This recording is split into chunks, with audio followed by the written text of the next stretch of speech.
Startup के लिए government sector is also very important. मतलब स्टार्टअप सिर्फ अकेले नहीं चल सकता, गवर्नमेंट का सपोर्ट जैसे आपने मेंशन करा। तो मैम फिर इंटरेस्ट आया कि हाँ कि अब ब्यूरोक्रेसी की तरफ देखा जा सकता है। बिकॉज अगर स्टार्टअप मैं स्टार्ट करूंगा तो मैं शायद एक स्टार्टअप स्टार्ट करूं, बट अगर मैं गवर्नमेंट में जाता हूं तो I can help facilitate many startup. You don't take right decision, you take a decision and then make it right. People generally relate कि smart work is a shortcut, कि उतना मेहनत नहीं करना पड़ेगा फिर भी एग्जाम निकल जाएगा। तो ये चीज़ एक वेरी क्लियरली एक चीज़ बोलनी बहुत ज़रूरी है कि smart work is not shortcut. मतलब स्मार्ट वर्क में इनहेरेंट है हार्ड वर्क। फ्रेंड्स, इसको आप नोट कर लें, smart work is not a shortcut. Right, shortcut से नहीं सक्सेस मिलती है, करना आपको प्रॉपरली ही पड़ेगा। You have to keep in mind that you do not have to do any PhD on any of the subject unless and until you know consciously aim to have any PhD, that is a separate thing। कि कोई भी अगर आप answer लिख रहे हैं तो सिर्फ आप आंसर राइटिंग प्रैक्टिस मत कीजिए, आप उसका खुद असेसमेंट कीजिए कि 10 मार्कर्स है तो मैं अपने आप को इसमें कितने मार्क्स दूंगा। राइट। तो मैम ये प्रोसेस करने के बाद जो मैंने एक चीज़ डिवाइस करी, दैट इज कि कोई भी क्वेश्चन होगा उसकी एक तो आपको डिमांड मीट करनी है कोर, वो मैक्सिमम सीरियस एस्पिरेंट्स कर देंगे।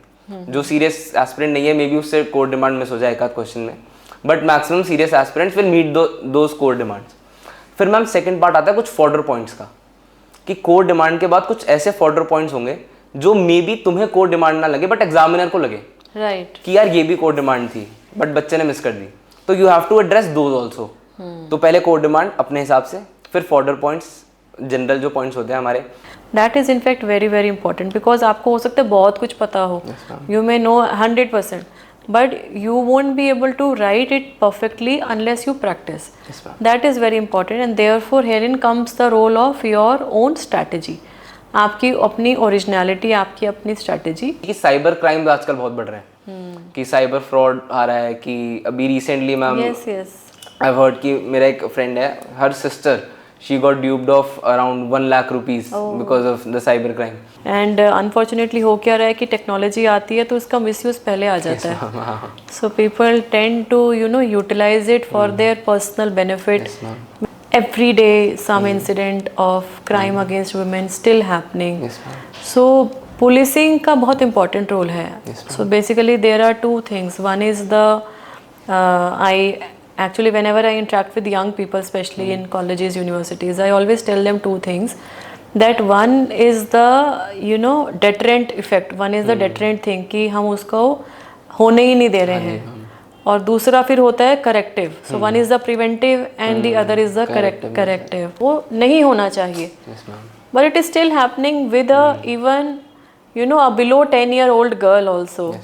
We see the incidents being reported.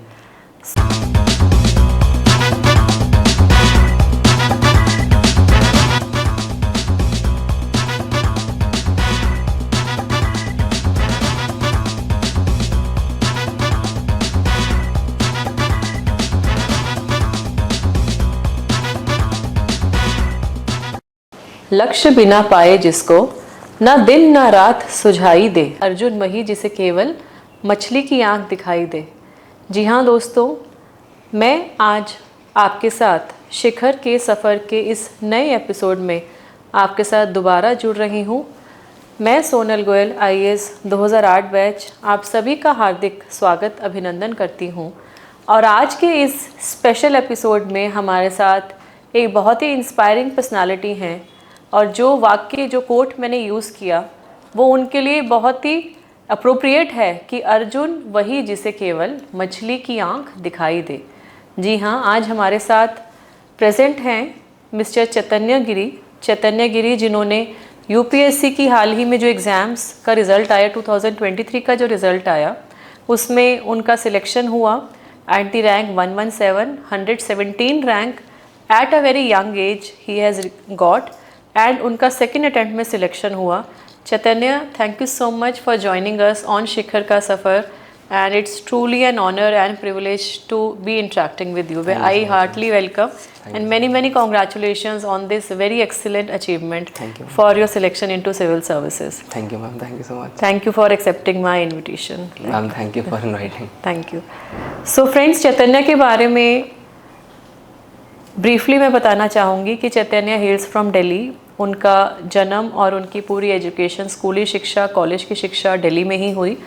और दिल्ली में उनके पेरेंट्स भी दिल्ली में ही बेस्ड रहे हैं। उनके फादर अपनी फैमिली में फर्स्ट जनरेशन बिजनेसमैन वो बने, बहुत ही संघर्ष करके उन्होंने बिज़नेस को खड़ा किया, सेटअप किया। एंड उनकी मदर एक बहुत ही सपोर्टिव, बहुत ही केयरिंग और बहुत ही हार्ड वर्किंग मदर हैं। She is a home maker. And Chaitanya has an elder sister who is doing her medical again from MEMC Delhi. और चैतन्या ने खुद, अगर हम चैतन्या की पढ़ाई की बात करें, so he has done his BTech from Guru Gobind Singh Indraprastha university. And एक बहुत ही इंटरेस्टिंग इसमें शिफ्ट जब हम उनसे बात करेंगे तो हमें देखने को मिलेगा कि BTech का जब एग्ज़ाम दिया उसके तुरंत बाद उन्होंने UPSC का एग्ज़ाम दिया। And then that was his first attempt and then he got his selection in 2023. So he completed his BTech in 2022 and in 2023 he cracked this examination and the results were announced in 2024. So just imagine कि कितने young हैं चैतन्या और उन्होंने कितनी उनकी जो clear focus और dedication से सिविल सर्विसेज की पढ़ाई की होगी कि उनका इतने कम टाइम में सेकेंड अटेम्प्ट में उनका सिलेक्शन होता है with an all India rank 117. So that is truly commendable. I again congratulate you, Chaitanya, and I am sure that viewers must be very excited to know your journey, your inspiring journey of cracking this examination. I would say at a very young age, at a very appropriate age, because youth हमारी देश की शक्ति हैं. The way we harness this potential, the way we nurture them, it will actually add on to the development potential of our country. So Chaitanya, let's start the interaction with you. So I have mentioned briefly about your family, आप कहाँ से आते हैं. Anything else you would like to add upon Chaitanya? कि friends एक चीज़ और मैं यहाँ ऐड करना चाहूँगी कि he is a, you know, he plays very good guitar. He has mentioned it in his DAF. So उसके बारे में भी आगे से हम चर्चा करेंगे. एंड चैतन्या को अपनी हेल्थ और फिटनेस को लेके भी ही वो बहुत सजग हैं और बहुत प्रयास करते हैं. He has been into endurance and strength training, right. So जो एस्पिरेंट्स ये सोचते हैं या जो बच्चे ये सोचते हैं कि नहीं हम तो सिर्फ पढ़ रहे हैं, हमारे पास वर्कआउट करने का, एक्सरसाइज करने का या इवन पार्क में वॉक करने का टाइम नहीं है. So here is the example that just have to devote some time out of your 24-hour schedule, and that is also very important because if you feel physically and mentally fit, then only your contribution towards studies would be 100%. So Chaitanya, जो मैंने briefly थोड़ा सा बोला उसमें what will you like to add on into your introduction, what about you which the viewers they should know? Ma'am जैसा आपने कहा कि लाइफ में जब एक इतना बड़ा आप गोल सेट करें जैसे UPSC जैसा एग्ज़ाम, तो काफ़ी चैलेंजेस आते हैं. एंड उसके साथ साथ आपको अपनी हेल्थ पे भी ध्यान देना है, आपको अपनी हॉबीज़ भी नहीं पीछे छोड़नी. एंड आपको एक ये चीज़ भी इंश्योर करनी है कि आपकी फैमिली भी एक हार्मनी में हो. कि ऐसा ना हो कि पेरेंट्स कुछ और कह रहे हैं, सिस्टर कुछ और कह रही है और आपका मन कुछ और है. मतलब वो आपको हार्मनी में लेके चलना एक बहुत इंपॉर्टेंट हो जाता है. तो मैम मेरी UPSC की जर्नी जैसे मेरे पेरेंट्स का था कि पापा ने बचपन से बताया था कि UPSC में एक तुम UPSC का एग्जाम देते हो, ब्यूरोक्रेसी ज्वाइन करते हो, IAS IPS ऑफिसर्स बनते हो, which is a very prestigious job. And the responsibilities जो आपको हाथ में दी जाती हैं that can affect many lives. तो एक ऐसा काम है कि लास्ट में यू विल बी सेटिस्फाइड कि जो मेरा करियर ऑप्शन था उससे मैंने कुछ वैल्यू क्रिएशन एक इस लेवल पे दी कि बहुत लोग अफेक्ट हुए. राइट. तो मैम बचपन से पापा ने बताया कि IAS IPS में you can do good work. तो फर्स्ट ईयर मैम मैंने 10th के बाद साइंस स्ट्रीम ली. साइंस स्ट्रीम का मैम मैंने चूज़ इसलिए किया बिकॉज जनरली माइंड में ये रहता है कि UPSC देना है तो आर्ट्स लो क्योंकि the subjects are very similar. But because of my interest in maths and science I chose science only. कि UPSC एग्जाम बाद की बात है, अभी तो बहुत टाइम है, ग्रेजुएशन के बाद. हाँ बिल्कुल बिल्कुल देना होता है. तो वो 10th एंड 12th में आई डिसाइडेड कि 10th से 12th में आई विल स्टडी साइंस, जिसमें मैंने PCM ली एंड मैंने JEE का एग्ज़ाम दिया. And ma'am I would like to add कि जो मैंने JEE का एग्ज़ाम दिया because that is also very competitive exam. तो उससे जो मैंने चीज़ें सीखी that I could apply in UPSC. वो मैम आगे मैं बताऊंगा. फॉर एग्जाम्पल एक छोटी सी चीज़ है कि JEE के एग्ज़ाम में I was doing hard work but I was not doing smart work. तो एक ये जो मैंने डिफरेंस एक आइडेंटिफाई करा कि सिर्फ ऐसा नहीं कि नंबर ऑफ आवर्स बढ़ाने हैं स्टडी के, Yes. कि 10-12 घंटे स्टडी करनी है, सिर्फ ये नहीं करना, बट स्टडी क्या कर रहे हो, बिल्कुल बिल्कुल कि how important it is to link कि जो आप पढ़ रहे हो और जो प्रीवियस ईयर क्वेश्चंस हैं या जो सिलेबस डिफाइंड है, क्योंकि यूपीएससी में मेंस का is very well defined syllabus, तो एक वो वाली चीज़ मैम काफ़ी हेल्पफुल रही. देन आफ्टर 12th जब मैंने कंप्यूटर साइंस ज्वाइन करा, because I was incline towards computer science, and तब 2018 के टाइम पे this branch was very excellent. या थोड़ा न्यूली इवॉल्व हुआ है, एआई वाली चीजें न्यू आ रही थी, तो that was very interesting. Yes yes तो मैम फर्स्ट सेकंड ईयर में I tried doing some startups also, okay because startup ecosystem तब वेरी कल्चर में था, यस यस एंड अभी भी है, and I think it is a very plus foundational government pillar. की तरफ से भी काफी सपोर्ट अभी दिया जा रहा है स्टार्टअप्स को, and under make in India Yes, ma'am. and under the even Atal Innovation Mission, so the youngsters are trying. Yes, ma'am. Yes, तो वो स्टार्टअप की तरफ रुझान था, and then ma'am but first second year के बाद I realise कि startup के लिए government sector is also very important. मतलब स्टार्टअप सिर्फ अकेले नहीं चल सकता, गवर्नमेंट का सपोर्ट जैसे आपने मेंशन करा.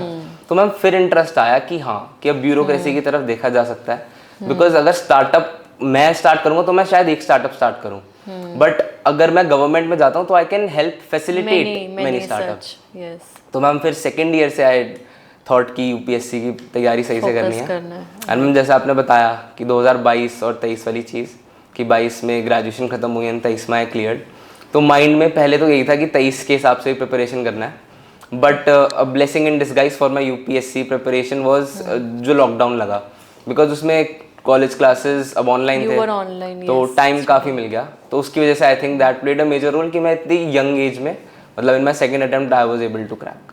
नहीं वेरी इंस्पायरिंग फ्रेंड्स. 2-3 चीज़ें बहुत इंपॉर्टेंट चैतन्या की लाइफ जर्नी से सीखने को मिली. एक तो सबसे इम्पॉर्टेंट इन्होंने जो बोला कि इनकी फैमिली में एक ओरिएंटेशन उनके पेरेंट्स ने दिया, उनके फादर साहब ने, उनकी मदर ने सिविल सर्विसेज के बारे में बताया कि ये कितनी इम्पॉर्टेंट है, and then how if he joins that, how what kind of change and how he can help the society.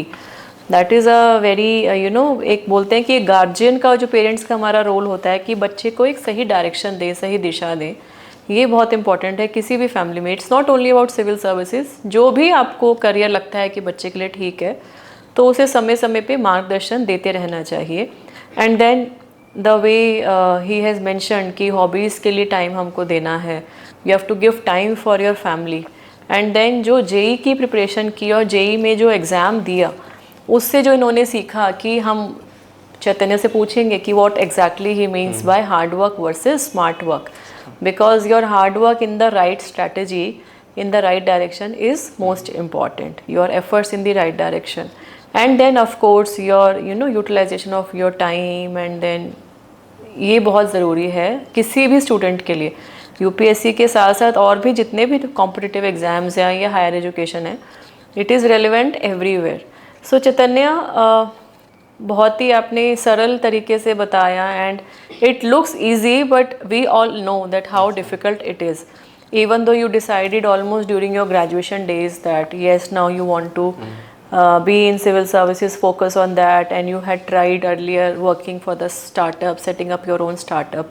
So मैं startup related ही एक question, मेरा जो next question है वो यही है कि in every college like we have the placements, especially third year में, जैसे मेरा भी श्रीराम कॉलेज में I also got few placements, and then I did not take them because at that particular point of time मेरे mind में ये था कि मुझे सिविल सर्विसेज में जाना है, नहीं जाना है. So I could not decide. So in your case, like you also decided not to go for the interviews, and आपने प्लेसमेंट इंटरव्यूज़ में भाग नहीं लिया. So did you not at that point of time did you not feel that, अभी जो हम एक term use करते हैं, fear of missing out, FOMO.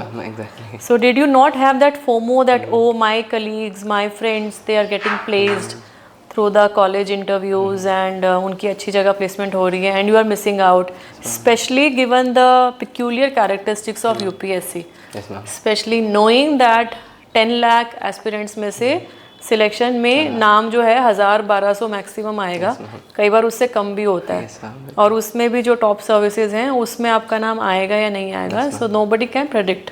Yes, ma'am. So whether there was this kind of a FOMO or an apprehension, and then this, whether at some point of time you felt that the decision was right or decision was not right, Yes, ma'am. how did you deal with that?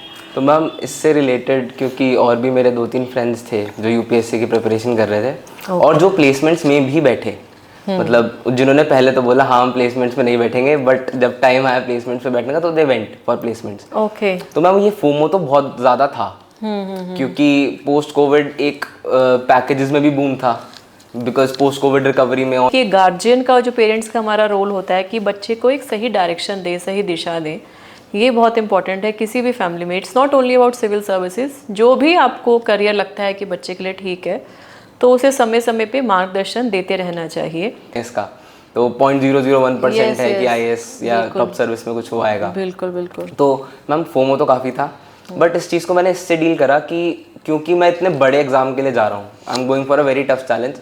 अगर मैं single हेडेडली नहीं जाऊँगा तो मेरा जो right amount of efforts जो लगने चाहिए वो नहीं लग पाएंगे, क्योंकि मैम मैंने प्रिपरेशन 2021 जान से स्टार्ट कर दिया था एंड हमारा प्लेसमेंट्स का टाइम था 2021 नवंबर के अराउंड, जब हमें फिल करना होता है। राइट। तो 2022 में हमारा वो था फाइनल, तो 2021 नवंबर के टाइम हमारा प्लेसमेंट्स था। तो जनवरी से जो मैंने एफर्ट्स डाले थे, तो ma'am I put those efforts on the weighing balance कि अब ये जो मैंने एफर्ट्स डाले ये वेस्ट नहीं होने कर चाहिए। दिया है, जो स्टार्ट कर दिया है, जो इन्वेस्टमेंट कर चुकी है, the time which you have already invested, the efforts which you have already invested, keeping in mind कि मेरे को ग्रेजुएशन के बाद वो एग्जाम देना है। So yes, that would have been I think one major factor in deciding. Plus ma'am एक जो extra factor I would say which wherein I have been lucky कि फादर का बिजनेस है, तो प्लान बी का as such मुझे कोई tension नहीं था, बिकॉज आई हैव सीन कि many people who go for jobs they go for plan B कि एक जॉब हम चूज कर लेते हैं, 2-3 साल वर्क एक्स मिल जाएगा, then we can take a break of 1-2 years and prepare and appear for this exam. तो इस एस्पेक्ट में ma'am I think I have been very lucky and plus parents का सपोर्ट था काफ़ी यूपीएससी की तरफ। पेरेंट्स ने कभी प्रेशराइज नहीं करा कि प्लेसमेंट्स के लिए बैठो या 2-3 साल नौकरी कर लो, फिर कुछ फाइनेंशियली इंडिपेंडेंट हो जाओ, फिर एग्जाम दे देना। तो पेरेंट्स का ऐसा कुछ नहीं था, पेरेंट्स ने काफ़ी सपोर्ट करा इस डिसीजन को भी। एंड मैम आई थिंक ये रोल काफ़ी इंपॉर्टेंट है, जो आपकी फैमिली का रोल है, जो आपके आसपास के लोग हैं वो आपको कितना सपोर्ट करते हैं।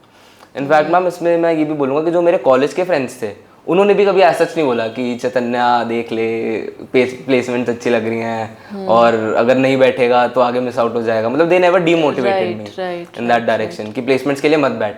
इनफैक्ट दे वर सपोर्टिंग कि अच्छी बात है कि you go for UPSC, placements हम देख लेंगे, हम कॉलेज का नाम रोशन कर देंगे तो आगे बिल्कुल बिल्कुल, and we are there for you. That is also important that your close family and your friends keep on saying that don't bother for what is going to happen, just keep on giving your efforts। आप अपना देते रहो, और नौकरी तो हर साल आती है, ये भी तो है कि नौकरी कभी ख़त्म नहीं हो जाएगी, वो एक्स कंपनी में नहीं तो वाई कंपनी में आपको मिलेगी मिलेगी। It's only about your starting up. And ma'am इसमें एक चीज़ और होती है कि ना रेफरल्स होते हैं, लाइक कंपनीज में आप जाते हैं तो फ्रेंड्स का ये भी था कि कोई बात नहीं तो यूपीएससी की तैयारी कर, अगर नहीं भी हुआ तो we can refer you in our company only, जहाँ पे हम होंगे। तो मे बी करियर थोड़ा 1-2 साल लेट स्टार्ट होगा, but don't worry about it. अगर तेरा मन होगा कंप्यूटर साइंस की तरफ आने का तो विल हैंडल दैट। तो वो एक supportive friend group, supportive family, I think I have been in that space very fortunate and very lucky. Right. So मेरा अगला सवाल वही है कि पेरेंट्स का आपने ऑलरेडी बताया, फैमिली का, फ्रेंड्स का बताया। सो व्यूअर्स के लिए एक चीज़ मैं ऐड करना चाहूँगी कि इनको अपने साथ भी रखना, आप आगे जब आपका सिलेक्शन भी होता है, so you have to keep them with yourself because they are the people who have always been with you in your tough times। so Chaitanya, जब like आपका ये finally selection हो गया, so तब इनका कैसे रिएक्शन था? I'm sure everybody would be very happy। Friends ने स्पेशली क्या किया, कैसे सेलिब्रेट किया, फैमिली में कैसे हुआ, कुछ anything special and which you will cherish all throughout your life। तो मैम इसमें एक इंटरेस्टिंग पॉइंट है कि आई रिमेंबर कि रिजल्ट हमारा आया था 1:19 पे PDF। ओके हाँ शाम दोपहर ऑन में date on ma'am 16 April 16 April. And ma'am उसमें भी ना पहले ऐसा था कि न्यूज़ थी 15th को आएगा। हाँ उससे वो हम पहले भी news सुन थी। रहे थे कि हाँ 2-3 जी, दिन से ना हाँ। चल रहा था कि हाँ जी, रिजल्ट हाँ आने जी। वाला है। पहले 12th का था, फिर फुल डे वेट करा, राइट क्योंकि मैम इसमें क्या होता है कि अब इंटरव्यू नेक्स्ट हाँ मेंस नेक्स्ट प्रीलिम्स के नेक्स्ट लिए प्रीलिम्स भी था मई पढ़ना में होता होता है। हाँ जी। हाँ जी, तो उसके लिए प्रिपरेशन हो नहीं पा रही थी बिकॉज जब पता होता है आज रिजल्ट आने योर वाला है। एंजाइटी हाँ लेवल्स जी go up. Ma'am very high. तो 12th का सारा दिन पढ़ाई नहीं हुई, फिर 14th को संडे था आई थिंक, तो रिजल्ट आना नहीं था। 15th को भी सारा दिन मैम पढ़ाई नहीं हुई क्योंकि ये था कि रिजल्ट इज एक्सपेक्टेड। तो 16th को लाइक आज आए ना आए मैं तो अपना पढ़ूंगा। बट 1 बजे फिर न्यूज़ आती है कि अब आने वाला है रिजल्ट, तो I start with my sister. And ma'am interesting बात ये थी क्योंकि अब रिजल्ट 12 को आना था लेकिन 12 को नहीं आया था, तो पेरेंट्स चले गए थे आउट ऑफ स्टेशन। तो 16th को parents were not at home. Okay हाँ जी, तो फिर 1:19 पे रिजल्ट आता है एंड लकीली बहुत फॉर्चुनेटली आई बिलीव, क्योंकि लक बहुत मैटर करता है मैम इस एग्जाम में, कि रैंक इतनी अच्छी आई। एंड तो सिस्टर के साथ सेलिब्रेट करा एंड जैसे ही फ्रेंड्स को बताया तो 2-3 फ्रेंड्स भी घर आ गए। एक भैया है, he is my cousin brother, he also is very supportive, वो भी घर आ गए, we celebrated. But ma'am issue ये था कि पेरेंट्स को कॉल नहीं लग रहा था। ओह हाँ जी, उनका फोन नंबर आ रहा था अनरीचेबल। ओके। तो सारे रिलेटिव्स को पता था, बस पेरेंट्स को ही नहीं पता था कि रिजल्ट आ गया है और ऐसे रैंक आई है। सो इंटरेस्टिंग एंड उनको बाद में फील भी हुआ होगा कि हम नहीं थे उस टाइम में। बिल्कुल। तो मैम 5:30 बजे अराउंड इनफैक्ट पापा का फोन आया। दीदी ने क्या करा था, व्हाट्सएप ग्रुप है हमारा फैमिली का, उसका ना नाम बदल के रख देता है चैतन्या IPS 117, जिससे उन्हें पता लग जाए, मतलब उन्हें डिले ना हो कि अगर फोन ना जा रहा हो तो भाई कोई नेट कनेक्शन आए तो नाम ग्रुप चेंज देखें तो हो जाए। बट पापा ने नहीं देखा होगा वो ग्रुप का नेम चेंज हो गया है, तो हाँ जी हाँ जी, तो पापा का कॉल बैक आया 5 बजे। उन्होंने देखा कि 6-7 मिस कॉल, उन्हें लगा शायद नहीं हुआ होगा कि परेशान होंगे तो बताने के लिए। तो then he called and he said क्या हुआ बेटा, सब ठीक है? फिर दीदी ने बताया कि नहीं पापा सब ठीक, क्या अब तो पार्टी होगी, अब रैंक आ गई, ये आ गया वो आ गया। तो then he was very happy and satisfied. फिर घर आए, फिर कब आए वापस? Ma'am next day morning. Okay, next day morning आए एंड फिर उस दिन सारे रिलेटिव्स आए, फिर मासी ने ढोल वाला बुलवा लिया एक, तो वी सेलिब्रेटेड वेरी वेल। तो मैम वो ना एक मोमेंट ऐसा होता है कि देन यू फील कि सारे एफर्ट्स जो थे दे आर वर्थ इट। मतलब कोई मुझे बोले कि इस चीज के लिए दोबारा भी एग्जाम दो, तो I would happily sit and give the exam again. some other but some other exam, yes ma'am, definitely. yes तो नहीं यार, बिल्कुल even I am reminded of my also old time। हाँ हमारा भी आता था result, but we did not have that time smartphone and वो उतना ये सोशल मीडिया नहीं था उस टाइम में। So I saw only so one of my friends actually, so he had called me about the result, क्योंकि हमारा भी यही था कि वो आना है करके ना 2-3 दिन से चल रहा था। So he broke the news and then when he called, so I could not believe कि ये सिलेक्शन हो गया and rank was quite high, 13 था। so you can't believe actually ना, unless and until you see। then वो फिर net पे मैंने देखा, घर पे डेस्कटॉप पे, बट बिकॉज नेट क्या होता था ना, it used to be there for limited hours and slow चलता है। then when I saw, then only you know I could believe कि मतलब वो, so this is, and the person who actually called me is my husband now। so he had been very helpful during my preparation stage, so that way, so yeah, and you will remember this all throughout। ये जो आपका जो ये moment है, because this actually changes your life। क्योंकि अब आगे ठीक है, आपने बोला कि एक प्रेस्टीज है सोसाइटी में, people put you on a higher pedestal, एक सोशल रिस्पेक्ट है, बट रिस्पॉन्सिबिलिटीज़ बहुत आ जाएंगी। Now whatever you do, people will watch you, and especially when after training you're posted, so you don't act individually। it is a kind of you know your profile, जो कि government के अंदर काम करते हुए आपको ध्यान में रखते हुए अपना डिसीजन लेना है। so that would be there, but I'm sure you will do excellent things because अभी with so much of passion and energy you will excel। so Chaitanya, this you know coming to your focus, because हम इस talk show में हम ये कोशिश करते हैं aspirants को ये बताने की कि हमारी बाकी सारी चीज़ें हैं वो एंसिलरी हैं। For example if we talk about coachings, if we talk about you know study material, if we talk about your online mentoring सब, there are many things available now for all kinds of examination. So but what is important is your own efforts and you know your strategy and your focus. Yes, ma'am.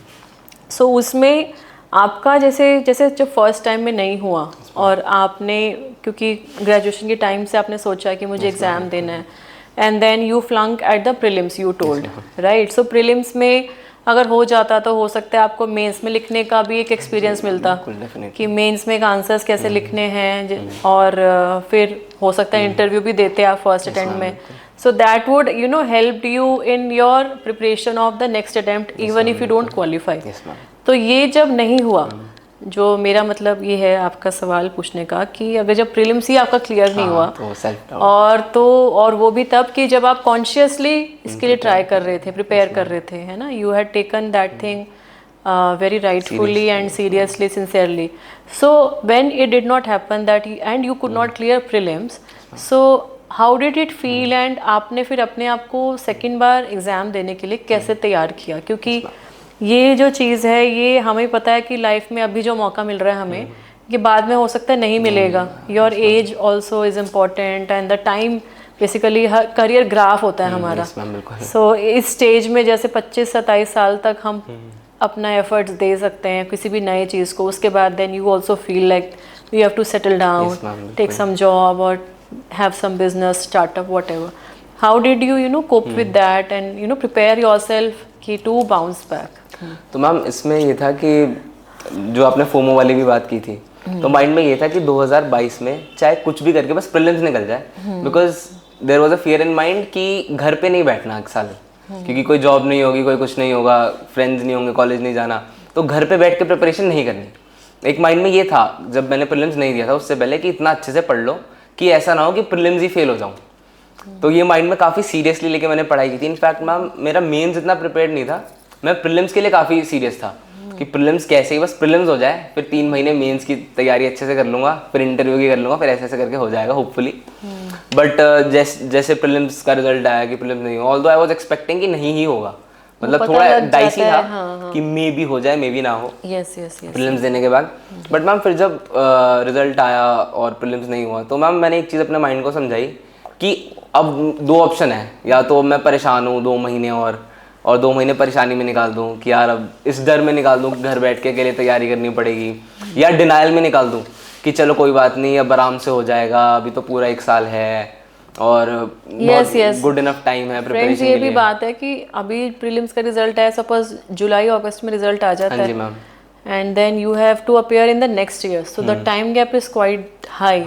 उसमें distraction के काफी chances हैं. In fact ma'am I would believe that is very low मतलब हमें लगता है कि high है कि 1 साल है बहुत because ma'am syllabus is very wide फिर हर चीज को याद रखना है not just you have to read you have to learn everything. तो मैम एक चीज़ माइंड में ये थी फिर दूसरी चीज़ माइंड में ये आई कि इस बार नहीं हुआ तो I should utilize this time in a very good manner कि वो कंपटीशन से एज मिल जाए. क्योंकि मैम मैंने जब जेई की भी प्रिपरेशन की थी 11th-12th में आई स्टार्टेड तो मुझे एक चीज़ रियलाइज होती थी कि अगर मैंने 9th में स्टार्ट करा होता ना तो जो 11th का टाइम मैंने बेसिक्स को दोबारा स्ट्रॉन्ग करने में निकाल दिया वो I could have given it in a better manner 11th का टाइम और 12th का टाइम. तो आई थॉट कि वो जो अर्ली स्टार्ट वाली चीज मिलती है I should utilize that in UPSC also. तो प्रीलिम्स जिस दिन रिजल्ट नहीं आया जिस दिन फाइनल रिजल्ट आया और पता लगा कि प्रीलिम्स आई हैव फेल्ड तो मैम उसी दिन I went and started studying only और आई फेस्ड माय फियर. वो जो फियर था कि घर पे अकेले बैठ के तैयारी करनी है 1 साल तो आई थॉट कि अब यही सच्चाई है यही मतलब दिस इज द प्रेजेंट कि अब ऐसा होना ही है अब तैयारी करनी पड़ेगी. तो ma'am I took that as a challenge and वो मैंने बोर्ड पे क्लिक दिया कि डेट डाल दी वो वाली एंड नेक्स्ट क्योंकि कैलेंडर आ जाता है पहले ही प्रीलिम्स का तो नेक्स्ट प्रीलिम्स की डेट डाल दी कि इस टाइम तक only I have to study and I am willing to make all the sacrifices which are required to clear this exam.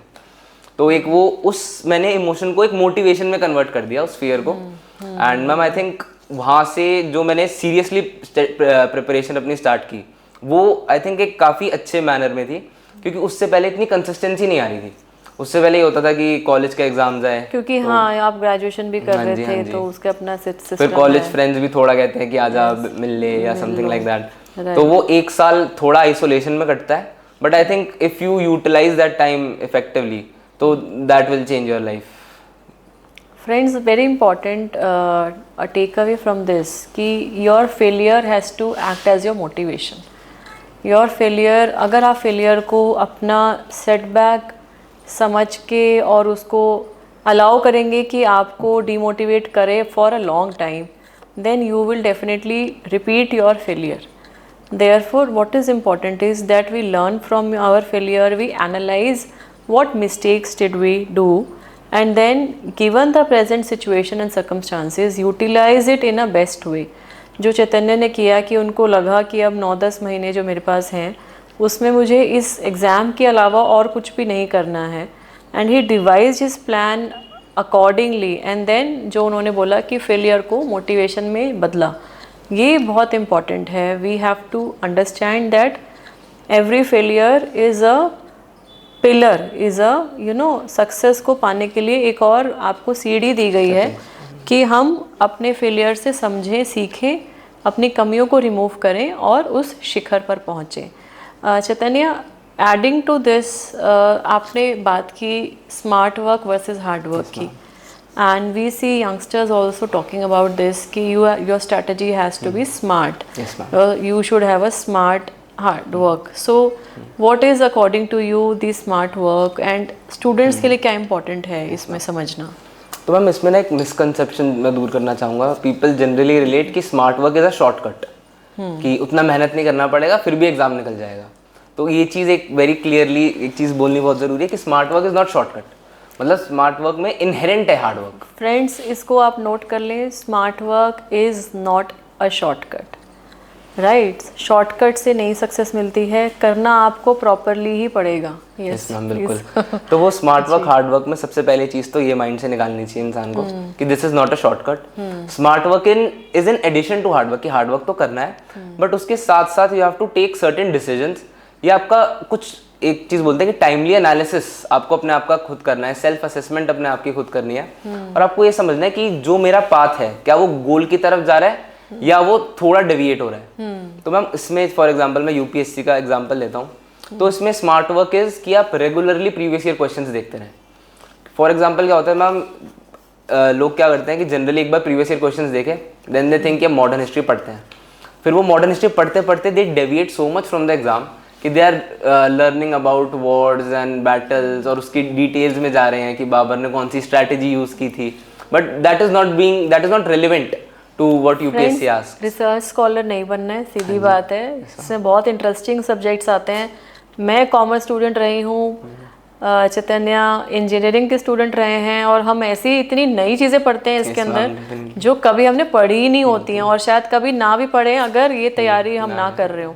So it is very interesting, it is so comprehensive, but you have to keep in mind that you do not have to do any PhD on any of the subject unless and until you consciously aim to have any PhD. That is a separate thing, but वो भी आपका कोई गिना चुना ही कोई topic होगा. तो उसमें क्या है कि you have to, as Chaitanya is saying, कि it is not कि you are going to too much of depth which will not be used anywhere. Right. And ma'am second चीज़ है कि जैसे आप एग्जाम की डिमांड को समझिए. फॉर एग्जांपल इस एग्जाम में मैम हमारा जो मेजर कंपोनेंट है that is mains. Prelims is qualifying, उसको क्वालिफाई करने के लिए कुछ सेट ऑफ क्वालिटीज चाहिए, बट जो रैंक दिलाएगा दैट इज मेंस. तो मैम उस मेंस की डिमांड को समझना कि for example you look at the topper copies and फिर ये देखिए कि भाई 10 मार्कर क्वेश्चन है, इसमें मैं पूरी कहानी नहीं लिख पाऊंगा. I have to be very concise, I have to be very structured.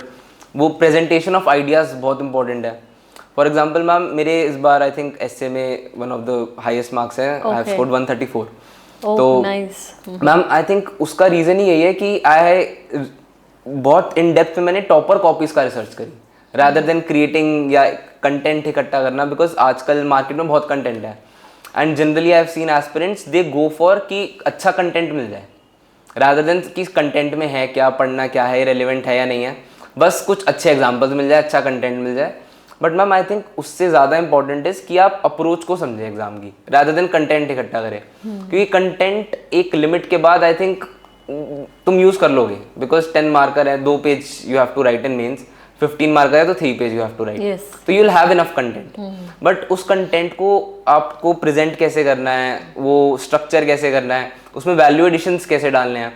For example ma'am मैंने एक चीज़ इसमें डिवाइस करी जो मैंने टॉपर कॉपीज से भी सीखा कि कोई भी अगर आप आंसर लिख रहे हैं तो सिर्फ आप आंसर राइटिंग प्रैक्टिस मत कीजिए, आप उसका खुद असेसमेंट कीजिए कि 10 मार्कर्स है तो मैं अपने आप को इसमें कितने मार्क्स दूंगा. राइट. तो मैम ये प्रोसेस करने के बाद जो मैंने एक चीज़ डिवाइस करी दैट इज कि कोई भी क्वेश्चन होगा उसकी एक तो आपको डिमांड मीट करनी है कोर, वो मैक्सिमम सीरियस एस्पिरेंट्स कर देंगे.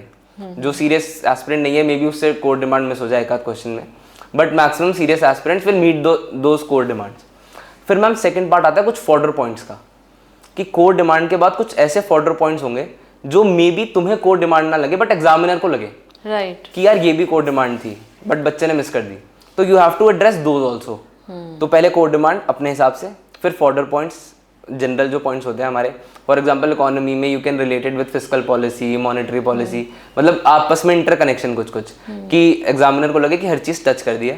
And ma'am third point is कि थोड़ा अपना यूनिकनेस डालो, कि कुछ इनोवेटिव डालो, कुछ फ्लो चार्ट डालो अलग सा जो देख के अलग लगे, या फिर कुछ इस तरीके से प्रेजेंटेशन दो कि कुछ सुंदर वे में, या कुछ उसे ऐसा लगे कि this copy is different from the others. Right. तो मैंने ये चीज़ डिवाइस करी थी टॉपर कॉपीज देख के Okay. कि ये 3 स्टेप मुझे हर क्वेश्चन में अप्लाई करने हैं. And I think this was smart work, कि जो मैंने एफर्ट जो शायद मैं कंटेंट को याद करने में या कंटेंट को और इकट्ठा करने में डालता, वो मैंने स्ट्रैटेजी को डिवाइस करने में डाला, और ये मेरी खुद की स्ट्रैटेजी रही. तो आई वुड से कि कोई भी एस्पिरेंट है तो वो अपनी ऐसी खुद की स्ट्रैटेजी बनाए एंड उस पर स्मार्ट वर्क करे, कि हार्ड वर्क तो करना ही है, कंटेंट इकट्ठा और कंटेंट पढ़ना ही है, बट ये एक्स्ट्रा चीज़ें कुछ करेगा तो आई थिंक वो हेल्प होगी. Right. Right. So friends, like what you are reading is also important, and जो कंटेंट आप जो बुक मटेरियल पढ़ रहे हो और उसको हम कैसे एनालाइज करके यूज़ करके प्रेजेंट करें, that becomes most important. The way you right, the way you reproduce what you know, and उसके लिए जैसे चैतन्य से अभी हम बात भी करेंगे आगे about essay, about answer writing, that is in fact very very important. Because आपको हो सकता है बहुत कुछ पता हो, you may know 100%, but you won't be able to write it perfectly unless you practice. That is very important, and therefore herein comes the role of your own strategy. आपकी अपनी originality, आपकी अपनी strategy.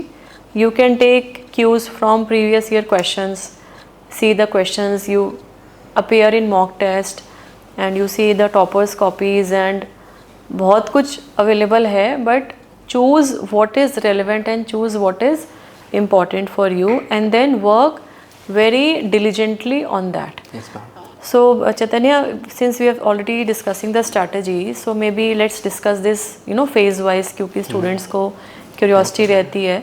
तो prelims के लिए especially क्या इनको mind में रखना चाहिए, because prelims is like general studies, and now because of the CSAT, the pattern has changed as compared to my time, and it has negative marking also. Yes, ma'am. So what according to you is important for prelims?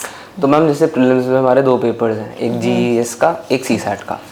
तो ma'am CSAT के लिए because मेरा engineering background था, 11th-12th में maths अच्छे से पढ़ी थी, तो सीसैट में कभी ऐसा इशू नहीं आया. बट उसमें मैं एक चीज़ एडवाइस करूंगा कि किसी को अगर सीसैट अच्छे से करना है तो first thing you have to do is practice comprehensions. क्योंकि अगर कॉम्प्रीहेंशन वाला पार्ट सॉर्टेड है तो फिर आई डोंट थिंक कि स्कोरिंग 66 मार्क्स, क्योंकि वो क्वालिफाइंग पेपर होता है बस, तो that would be tough. And comprehensions के प्रैक्टिस के साथ साथ 11th-12th की मैथ्स की परम्यूटेशन कॉम्बिनेशन वाली बुक है एनसीईआरटी सिंपल, तो उसके बस एक बार एग्जांपल्स रीड कर लो कि एग्जांपल में, क्योंकि कुछ आपको एफर्ट भी नहीं डालना, एग्जांपल्स में सॉल्यूशन होता ही है. तो जो एनसीईआरटी के एग्जांपल्स हैं वो रीड कर लेंगे तो I think CSAT is very much doable कि आप क्वालिफाई कर पाएँ. एंड मैम उसके बाद जीएस के लिए जो हमारे सारे सिलेबस हैं, पूरा सिलेबस मेंशन्ड है, तो उसमें गो फॉर द स्टैंडर्ड बुक्स जो हमारी हैं, कि मॉडर्न हिस्ट्री की स्पेक्ट्रम एंड पॉलिटी की लक्ष्मीकांत, और ये सारी एक स्टैंडर्ड बुक्स हैं, इन्हें फॉलो कीजिए. बट मैम इसके बाद you have to appear for mock test. I think अगर मॉक टेस्ट में आप एक इन एग्जाम स्ट्रैटेजी की जो डी डे जो जिसे बोला जाता है डी डे स्ट्रैटेजी आप अपनी नहीं बनाएंगे तो इशू आएगा. For example ma'am first attempt में आई जस्ट वेंट कि मतलब मैंने तैयारी की थी, आई थॉट कि मैंने कंटेंट पढ़ा हुआ है तो मैं एग्जाम क्लियर कर लूँगा. बट मैम ये एग्ज़ाम ऐसा है कि सिर्फ कंटेंट से क्लियर नहीं होगा, क्योंकि कंपटीशन बहुत सारा है. तो जो 2-3 पॉइंट्स हैं which I would like to mention. First is किसी भी सब्जेक्ट को वीकनेस मत छोड़ के जाना, बिकॉज यू डोंट नो कि यूपीएससी कितने क्वेश्चंस पूछ ले उस सब्जेक्ट से। Right. For example ma'am first attempt में मैंने साइंस एंड टेक, क्योंकि बैकग्राउंड साइंस एंड टेक का था, तो I was very over confident कि साइंस एंड टेक के क्वेश्चन मैं कर लूंगा, यूपीएससी क्या ही पूछ लेगा ऐसा साइंस एंड टेक में, क्योंकि बैकग्राउंड रहा 11th-12th का। And ma'am art and culture में छोड़ के गया था, हिस्ट्री छोड़ के गया था, ancient, because we use to believe कि एंशिएंट हिस्ट्री से ज़्यादा क्वेश्चन नहीं आएंगे। तो मैम बट क्वेश्चन आए एंशिएंट हिस्ट्री के, वो मेरे सारे गलत हुए। इनफैक्ट साइंस एंड टेक के जिसमें मुझे कॉन्फिडेंस था उसके भी सारे क्वेश्चन गलत हुए। तो ये चीज़ मैंने रियलाइज की कि किसी सब्जेक्ट में ओवर कॉन्फिडेंट नहीं रहना, किसी भी सब्जेक्ट को अपनी, हाँ जी, किसी भी सब्जेक्ट को अपनी वीकनेस नहीं बनाना। ये 2 चीज़ें हो गई। थर्ड चीज़ मैम कि एक अपनी D-Day स्ट्रैटेजी बनानी है। उसमें मैम मैंने क्या करता था कि मैंने मॉक टेस्ट दिए थे एग्ज़ाम से पहले। फाइनल स्ट्रैटेजी मेरी ये थी कि एग्ज़ाम के साथ साथ अपने साथ 2 वाटर बॉटल लेके जानी है, एक में ORS और एक में ब्लैक कॉफ़ी, कि बीच में अगर नींद वगैरह भी कुछ आए, क्योंकि मैम क्या होता है कि 2 घंटे का एग्ज़ाम है। GS वाला तो हैंडल हो जाता है क्योंकि प्रेशर होता है, जो सेकंड CSAT होता है उसमें बहुत ना नींद आती है, क्योंकि देयर इज 3 घंटे का break also, you eat and then you feel थोड़ा लेथार्जिक सा, देन यू फील कि 60 सेकंड हाफ में होता है। हाँ जी, हाँ जी। तो वो मैंने एक स्ट्रैटेजी अपनी बना ली थी कि हाँ, एक मैं ORS लेके जाऊंगा जो मैं बीच बीच में पेपर 1 के टाइम भी पीता रहूंगा, कि आई डोंट फील थोड़ा कि ब्रेन कम कैपेसिटी पे काम कर रहा है या कुछ इशू आ रहा है। एंड सेकंड उसमें मैं अपनी ब्लैक कॉफ़ी लेके जाऊंगा कि मुझे नींद ना आए, जिससे CSAT में कोई इशू ना है। तो ma'am interesting insight friends. Generally हम लोग पानी कैरी करते हैं, आई carried only water, but it's a great insight that whatever you know energy drink which you feel will help your brain feel you energetic, we should carry. Yes, definitely. तो ma'am ये 3-4 points है कि थोड़ा over confident नहीं रहना, अपनी weakness कोई रखनी नहीं है, there should not be any subject which is weak. Basically don't leave out on your syllabus. हाँ जी, हाँ जी। जो भी है सिलेबस पूरा एक बाइबल की तरह एक हमें उसको कवर करना है, every topic of the syllabus. And ma'am most important point is कि अपना स्टैटिक मत छोड़ के जाओ, बिकॉज आजकल क्या हो रहा है, people are very confused about कि करंट अफेयर्स कहाँ से पढ़ें, but I think current affairs से ज़्यादा इंपॉर्टेंट है आप अपना स्टैटिक स्ट्रॉन्ग रखें, क्योंकि 100 में से 50 to 60 क्वेश्चन स्टैटिक पार्ट से ही आएंगे। या because I was about to ask you about current affairs also, because this is a curiosity with the students कि how do we cover the current affairs, because there is no end to it. Exactly ma'am, current affairs तो रोज कुछ हो रहा है, and till what point of time you have to study. Like prelims अगर suppose मई में है, अगर सपोज 25 मई की डेट है, तो कब तक के, कौन सी डेट तक के हमें करंट अफेयर्स करने हैं। So something about current affairs preparation. Current affairs में आई वुड से कि इट्स अबाउट डिवोटिंग टाइम, कि आप स्टार्टिंग में जब आप जनवरी, फरवरी, मार्च में है या पूरी प्रिपरेशन वाली फेज में है, उसमें आप दिन के 1.5-2 घंटे करंट अफेयर्स को दीजिए, उससे ज़्यादा मत दीजिए, क्योंकि करंट अफेयर्स को फिर वो रिटर्न ऑन इन्वेस्टमेंट उतनी हाई नहीं है, स्टैटिक पे बहुत हाई है। बट जैसे जैसे एग्जाम पास आता जा रहा है, तो आई वुड से कि करंट अफेयर्स आप बिल्कुल मत छोड़िए, क्योंकि प्रीलिम्स के बाद मेंस भी देना है। एंड प्रीलिम्स में भी मैम करंट अफेयर्स का ऐसा रहता है कि जो चीज़ जनवरी में हुई वो समटाइम्स गेट्स रिपीटेड इन मार्च, अप्रैल, या उसका कोई सीक्वल है, कुछ एसोसिएटेड इवेंट है, तो आप वो पढ़ के जनवरी वाली चीज़ को बेटर अंडरस्टैंड कर सकते हैं। तो करंट अफेयर्स आप कंप्लीटली मत छोड़िए, बट जो आप 1.5 से 2 घंटा दे रहे थे उसको कम करते रहिए आप, और आधे घंटे तक ले आइए अपना प्रीलिम्स के टाइम में। Yeah, this is important, friends. Keep on, glancing and updating yourself even during your prelims examination time, because current affairs फिर आगे भी आपको जब मेंस भी जब जाना होगा, तो ये अगर आप गैप ज़्यादा दे दोगे तो फिर तब कवर करना मुश्किल हो जाता है। And the time gap between prelims and mains is very less. I feel it's hardly 3 months, which is very less. Now they are also reducing. हाँ, मैंने सुना कि और कम कर दे हैं, 2 महीने 2.5 महीना। हाँ जी मैम, एग्जैक्टली, कि 2025 वाले कैलेंडर में there's just like 65 or 70 days. Oh, okay. They have reduced it by 20 days now. So 65 days is, I would say, nothing.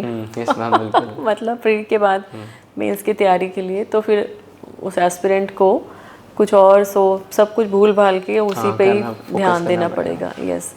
So coming to Chaitanya, the stage, important stage, the next stage is the mains, which I always feel is the most important, because mains के marks में आपका selection will depend, so आपकी rank and selection, and then which service in fact you will get. So what was your strategy for mains? Anything special you would like to mention? क्योंकि and उसके साथ साथ एस्से पे भी बात करें हम कि you got 134. Yes. 134 is a friends very very good score. And अगर 134 आया है तो इसका मतलब चैतन्य का ओवरऑल आंसर राइटिंग में भी एक पकड़ आई है, इसलिए ये स्कोर उनका आ पाया. So how would you like to add on? Yes ma'am तो मेंस के लिए मेरी स्ट्रैटेजी वाज कि एक तो वही टॉपर कॉपीज का अच्छे से एनालिसिस कि जिनके मार्क्स अच्छा आए. फॉर एग्जांपल मैम एक विक्रम ग्रेवाल सर थे, उनके he scored 175 in essay. Like that time he got the highest marks 175. So ma'am, I looked at his copies and Nishita Kishore ma'am, she also scored I think 131 or 137. तो ma'am इनकी copies को मैंने काफ़ी deeply analyse करा. In fact ma'am I used to write the same essays जो इनके copies available होती हैं इंटरनेट मेरे if I can just recollect, so मेरे फर्स्ट अटेम्प्ट में I got I think 134 and second attempt में मेरे कम हो गए थे, 117 आए थे 117. so that is how like I scored, I wrote हाँ two times.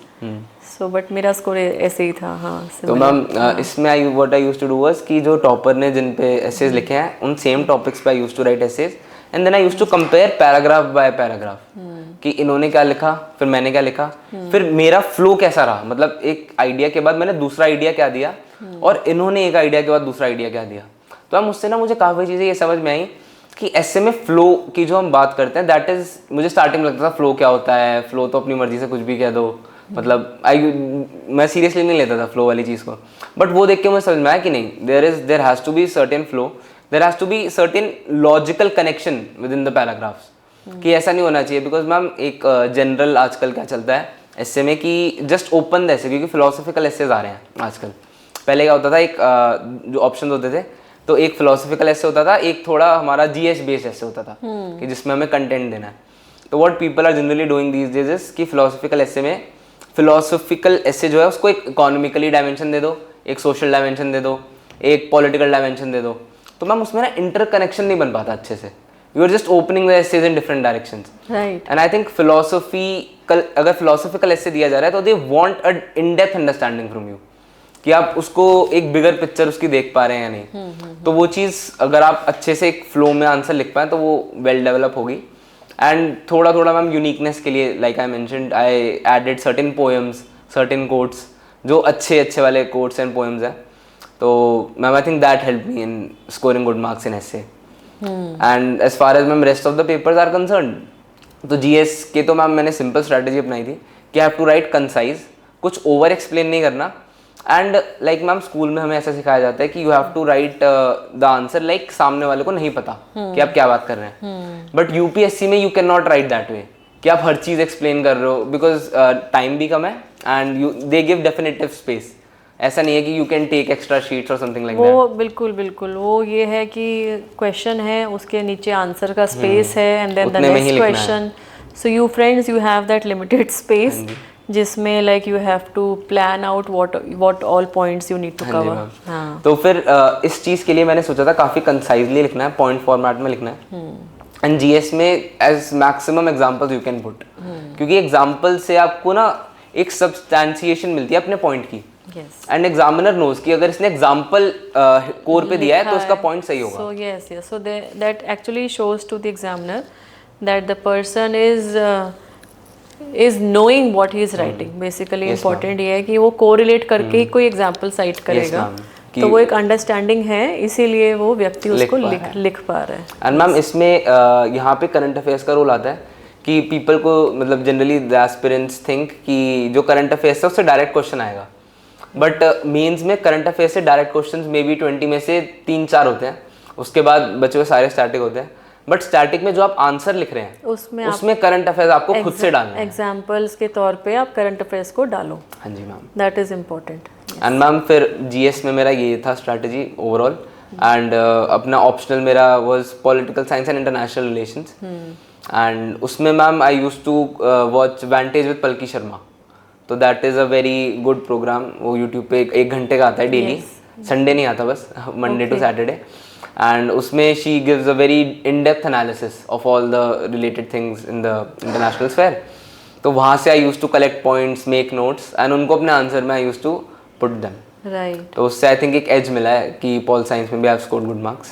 Right. I was actually about to come to this your question on the pol science only or optional. Yes, ma'am. कि तो friends before we move to the next question, जो चैतन्य ने इसमें mains के बारे में जो बात की, answer writing is very very important and you have to kind of you know substantiate your questions your answers with sufficient examples, और उसके साथ में कोई illustrations, if you can use some diagram. So basically whatever you know it has to come out effectively. So उसके लिए answer writing practice is a must and practise PYQs, go for mock test. चाहे आप coaching join कर रहे हैं, चाहे आप self study कर रहे हैं, this is irrespective of that कि you have to practise answer writing, do appear in the mock test. That is very very important. Coming to your optional subject, so we all have known कि आपका BTech से engineering आपने की and you have been a brilliant student, and academically आपने जो ये shift जब किया, क्यों किया ऑप्शनल को चेंज करने का, कब सोचा था? मेरे मन में एक ये भी सवाल है कि क्योंकि आपका पहले अटेम्प्ट में मेंस नहीं हुआ था, तो आपको वो ऑप्शनल लिखने का तो मौका नहीं मिला.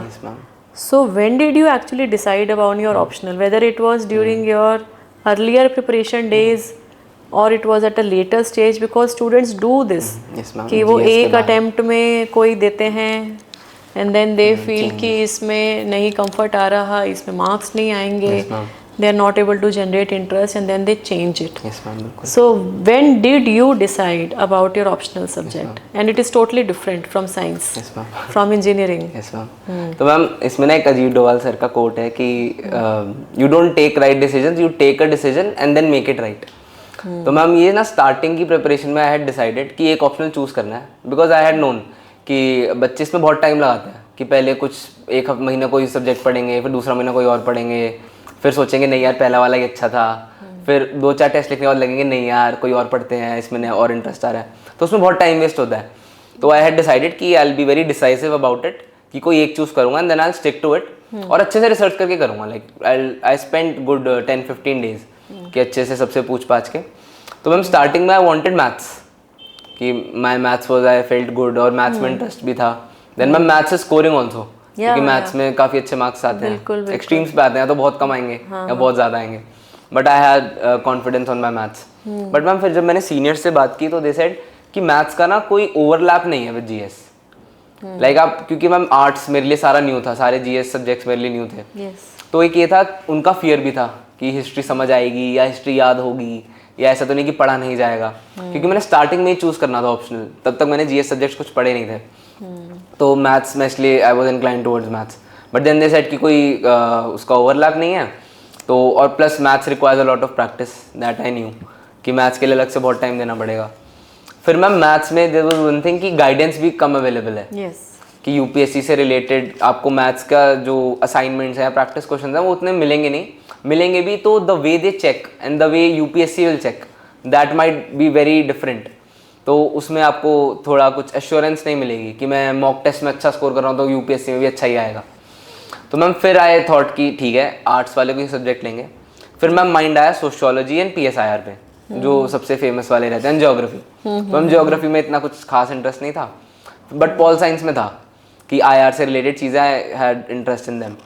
तो फिर आई चोज कि PSIR ही लेंगे. आई हैड सीन कि टॉपर्स भी आते हैं PSIR से एंड गाइडेंस भी अवेलेबल है, प्लस ओवरलैप भी अच्छा है. बस मैम इसमें एक चीज़ थी कि syllabus is very vast PSIR का, और करंट अफेयर बेस्ड सिलेबस होता है. तो you have to be very, मतलब करंट अफेयर पे होल्ड आपका बहुत स्ट्रांग होना चाहिए, करंट अफेयर आप छोड़ नहीं सकते.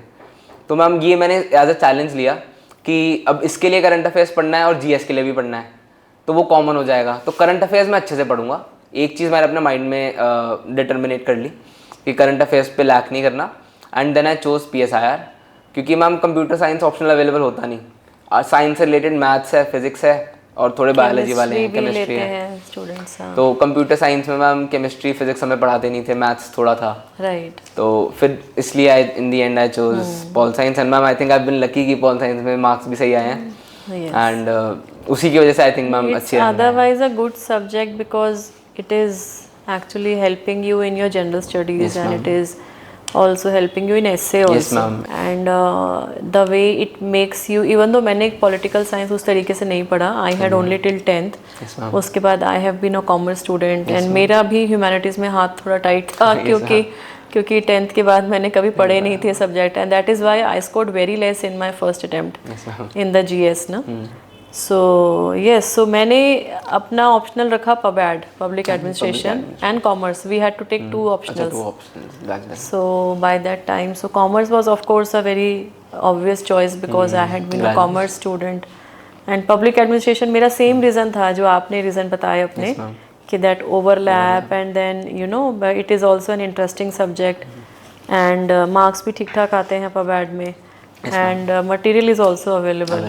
एंड सबसे इम्पॉर्टेंट मेरा रीज़न ये था कि मुझे ये लगा कि अगर मेरा सिलेक्शन होता है जिसके लिए ट्राई कर रही थी तो एटलीस्ट एक रोल ऑफ एडमिनिस्ट्रेटर क्या रहेगा, पता होगा, एक IAS एक IPS क्या काम करते हैं, कैसे करते हैं, ये मेरे को पता होगा. So I deliberately chose that subject. So friends, optional के लिए इम्पॉर्टेंट है सबसे पहले आपका उसमें इंटरेस्ट होना चाहिए. And you see, you know, the material which is available. You also see few previous year questions when you are deciding your optional, and whether it is helping you in your other, you know, subjects. Then it is very nice. Yes. And ma'am इसमें एक चीज़ और I would like to add कि you need to have faith in your optional. मतलब एक ये चीज़ बहुत ज़रूरी है because जो आप ले लिया आपको उसको stick करना है. Exactly. क्योंकि ना ये optional है. people are very indecisive about it. Right. कि अभी PSIR पढ़ेंगे फिर बाद में चेंज कर लेंगे. Right. तो stick to it and have faith in your subject and अगर आप faith दिखाएंगे तो फिर आप में faith दिखाएगा and you'll score good. बिल्कुल बिल्कुल, वो that trust factor has to be there. Once you start, then stick to it. Yes, ma'am. Coming to the last, and it is also an important stage, the interview. So when was it scheduled and how was your experience? पहले तो preparation कैसे की? Yes, ma'am. And then preparation के बाद जब actually face किया, Yes, ma'am. सो कैसे आपको लगा? मैम इसमें भी बहुत एक इंटरेस्टिंग चीज़ है कि मेंस के बाद मैम क्योंकि प्रिपरेशन इतनी हाई पे चल रही होती है, प्रीलिम्स की भी, फिर लगातार मेंस देना है, तो I took a break of 1 month कि 1 महीना थोड़ा आराम करूँगा. I went to my father's factory and वहाँ मैं सामान देख रहा था चीज़ें. तो मैम हमारा रिजल्ट वॉज शेड्यूल्ड 8 दिसंबर को हमारा रिजल्ट आया था मेंस का. एंड जनरली क्या होता है कि the interview they start from January and. Yes, yes. तो 2 महीने का टाइम तुम्हें जनरली मिलता है. This time they started January 1st week. Yes, ma'am. This time they started from 2nd January. Yes, I know. And 8th दिसंबर को result आया. वो DAF2 एक फॉर्म भरना होता है, detailed application form. Yes, yes. तो उसकी लास्ट डेट वो 17th दिसंबर. तो 17 दिसंबर तक हमें भरना था. फिर हमें 19 दिसंबर को पता लगा कि 1 जनवरी से इंटरव्यू है. तो ma'am that time period was very, मतलब the aspirants were very panicking because 10 दिन में इंटरव्यू की preparation is not possible. The personality test as we say, क्योंकि you have to prepare the form. Plus ma'am personally mistake that I did was that my detailed application form was very heavy. Like people generally write 2-3 चीज़ें in achievements, in hobbies and जो उसमें चीज़ें होती हैं. इतना कुछ होगा तभी हैवी था. Yes ma'am. तो फ्रेंड्स इतना ऑलरेडी चैतन्य के पास था लिखने के लिए, and that is why he could write. Yes. So ma'am, the thing was कि I had to prepare on all of that holistically. So I was very panicking at that time. So कब था आपका date? But ma'am, luckily जब date आई तो my date was in the later March.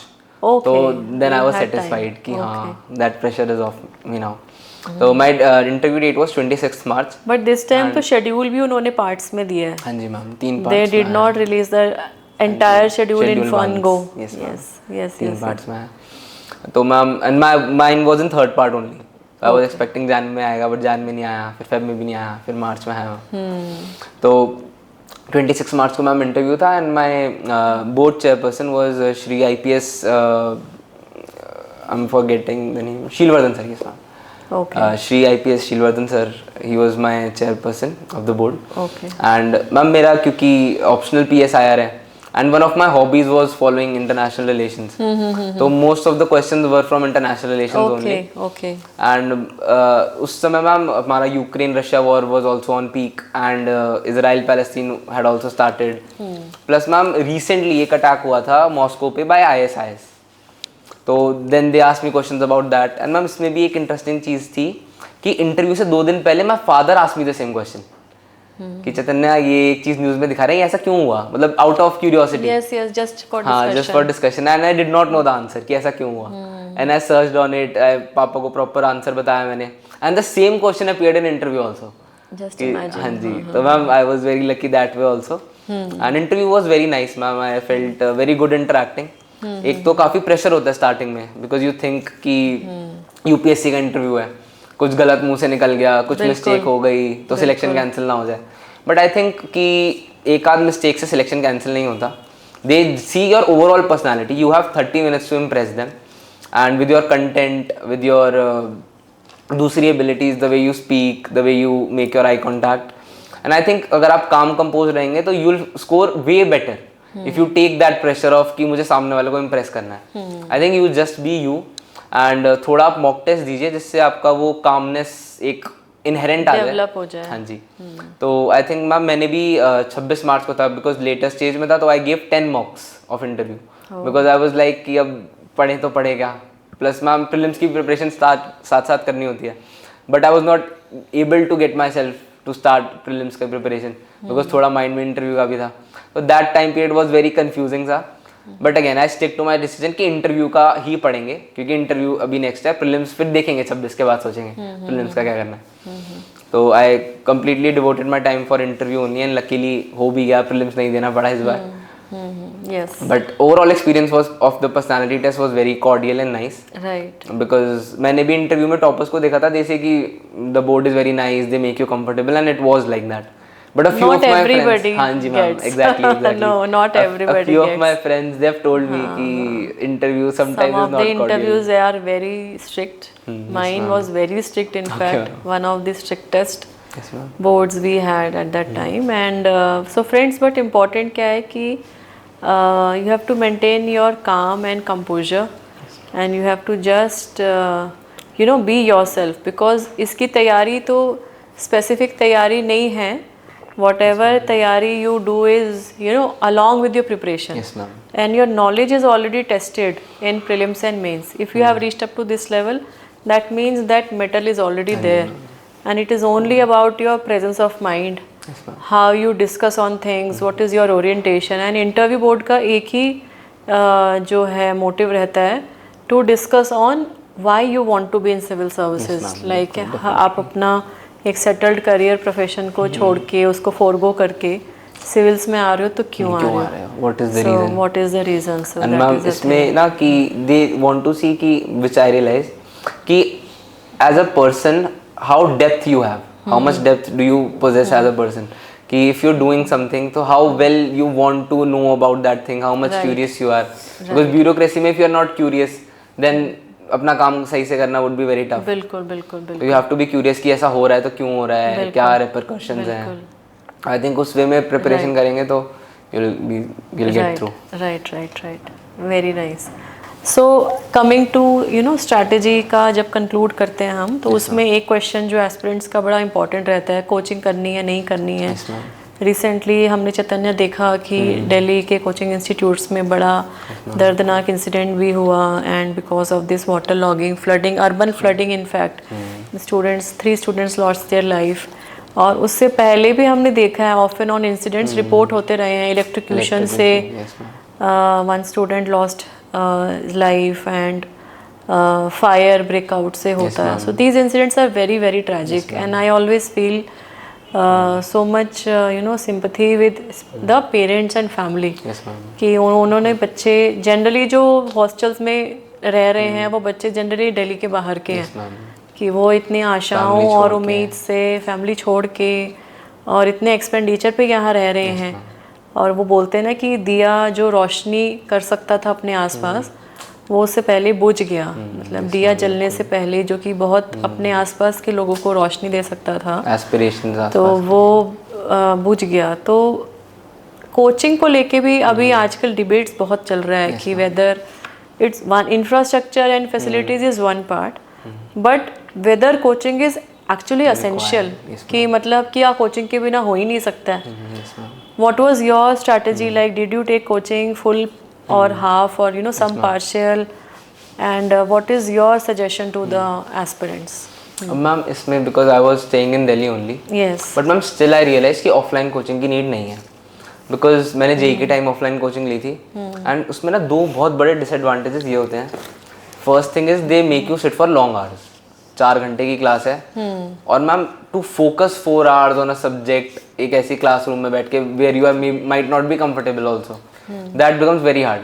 तो एक point of time के बाद क्या होता है कि सर डिक्टेट कर रहे होता है, तुम बस लिख रहे होते हो कि मैं घर जाके समझूंगा, घर जाके होता ही है. वो तो जनरली स्टूडेंट्स बताते ही ऐसे हैं कि वो उनको टॉपिक कंप्लीट करना है, so they are just keeping on writing and writing, तो that is not active study without discussions. Yes, तो मैम एक तो ये डिसएडवांटेज.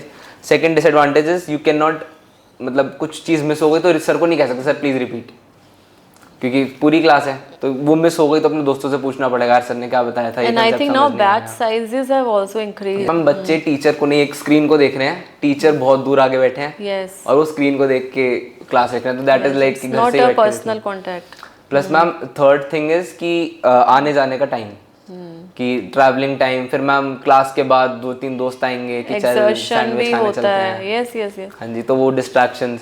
तो मैम उसके इन चीज़ों से आई रियलाइज कि ऑफलाइन कोचिंग नहीं लेनी.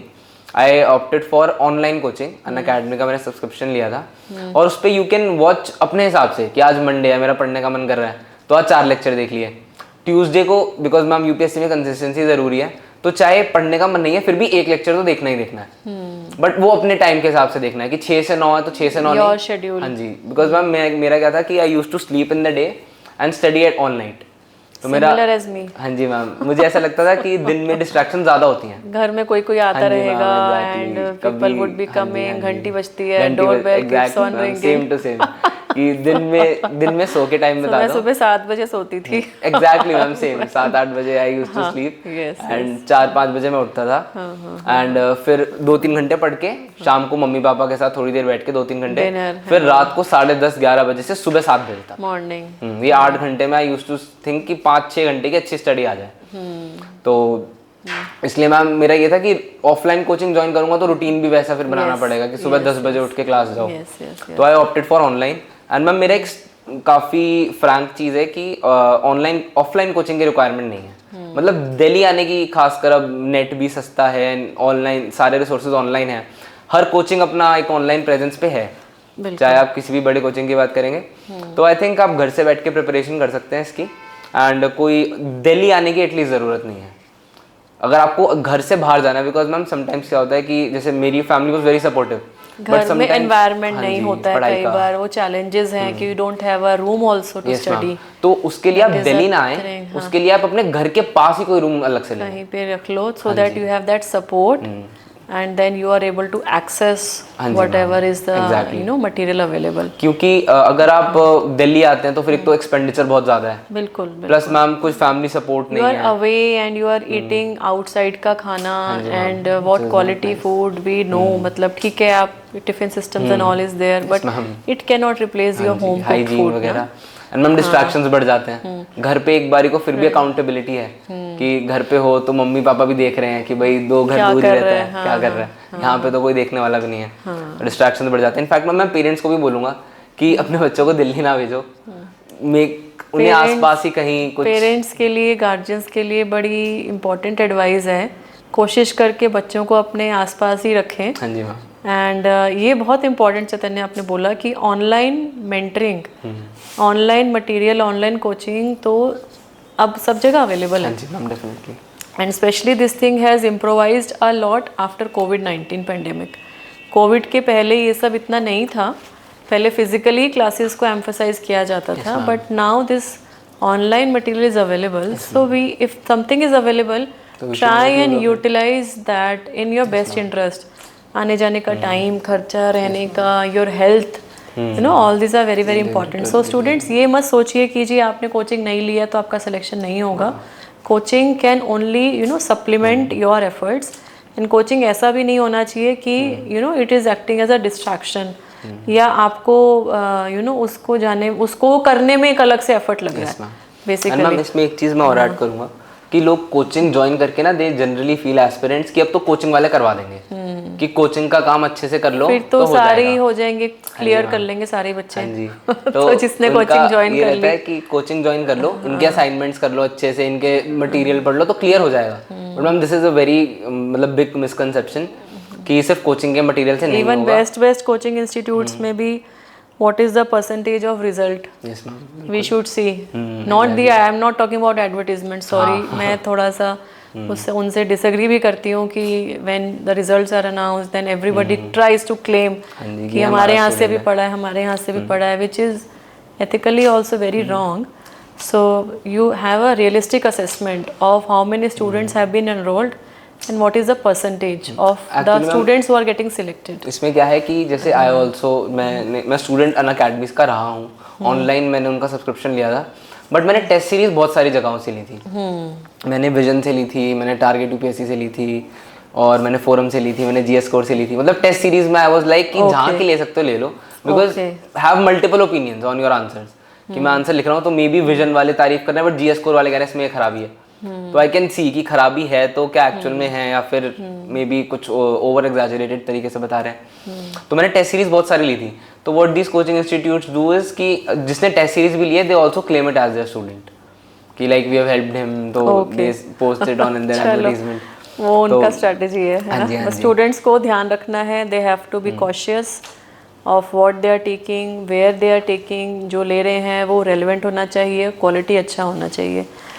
Strategy part we have more or less discussed, Chaitanya. Coming forward now, your role as an officer. Friends, we should congratulate, he is getting into IPS. The service allocation has been announced by UPSC and Indian Police Service. Chaitanya will join and soon he will join his training at Lal Bahadur Shastri National Academy of Administration, Mussoorie. Initially FC वहाँ करेंगे, उसके बाद NPA में National Police Academy at Hyderabad.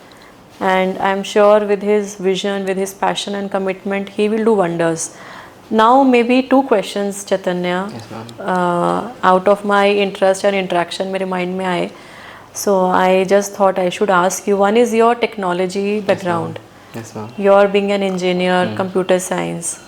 You know, IPS की profile में how do you foresee that you will be integrating it, because no experience gets wasted. Yes, ma'am, definitely. कोई knowledge, कोई education, कोई प्रोफेशनल क्वालिफिकेशन वेस्ट नहीं होती है।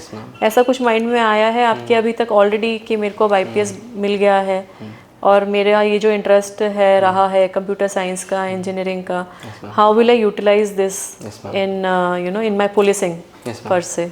तो ma'am इसमें जैसे IR में भी इंटरेस्ट है, कंप्यूटर साइंस में भी इंटरेस्ट है। तो मैम IR तो आपको करना ही पड़ेगा, वो एज एन एडमिनिस्ट्रेटर आपका जो इंटरनेशनल रिलेशंस में कहीं ना कहीं यू नो रोल आता रहेगा, एंड योर पॉलिटिकल साइंस के जो कॉन्सेप्ट्स हैं वो भी आपके यू नो यूज होते रहेंगे। बट टेक्नोलॉजी का यूज अभी काफ़ी बढ़ भी रहा है। गवर्नमेंट में भी we are seeing so many you know AI initiated initiatives also now government is trying to take. उससे पहले AI के advent से पहले digital initiatives for bringing transparency, for accountability, you know, government has been taking, state governments and central government. So your specifically उसको लेके आपको क्या लगता है कि आप कर पाओगे? जैसे इंडिया प्रोग्रेस कर रहा है तो आई थिंक इंडिया के पास काफ़ी सारे चैलेंजेस हैं, और हर चैलेंज में you can utilise AI, internet of things, big data, ये जो ऐसी टेक्नोलॉजीज हैं। तो ma'am with respect to police I would say एक इंटेलिजेंस गैदरिंग एक ऐसी चीज़ है सिक्योरिटी रिलेटेड कि उसमें AI और IoT का बहुत इंपॉर्टेंट रोल है। प्लस मैम VC की एक अभी स्कीम है जो हमारी पुराने पहले से ही चल रही है, पुलिस मॉडर्नाइजेशन स्कीम। यस। तो मैम उसमें आई थिंक बहुत ज़रूरी है कि हमारे जो पुलिस स्टेशंस हैं उन्हें हम थोड़ा और मॉडर्नाइज करें, उसमें टेक्नोलॉजी का इंटीग्रेशन करें।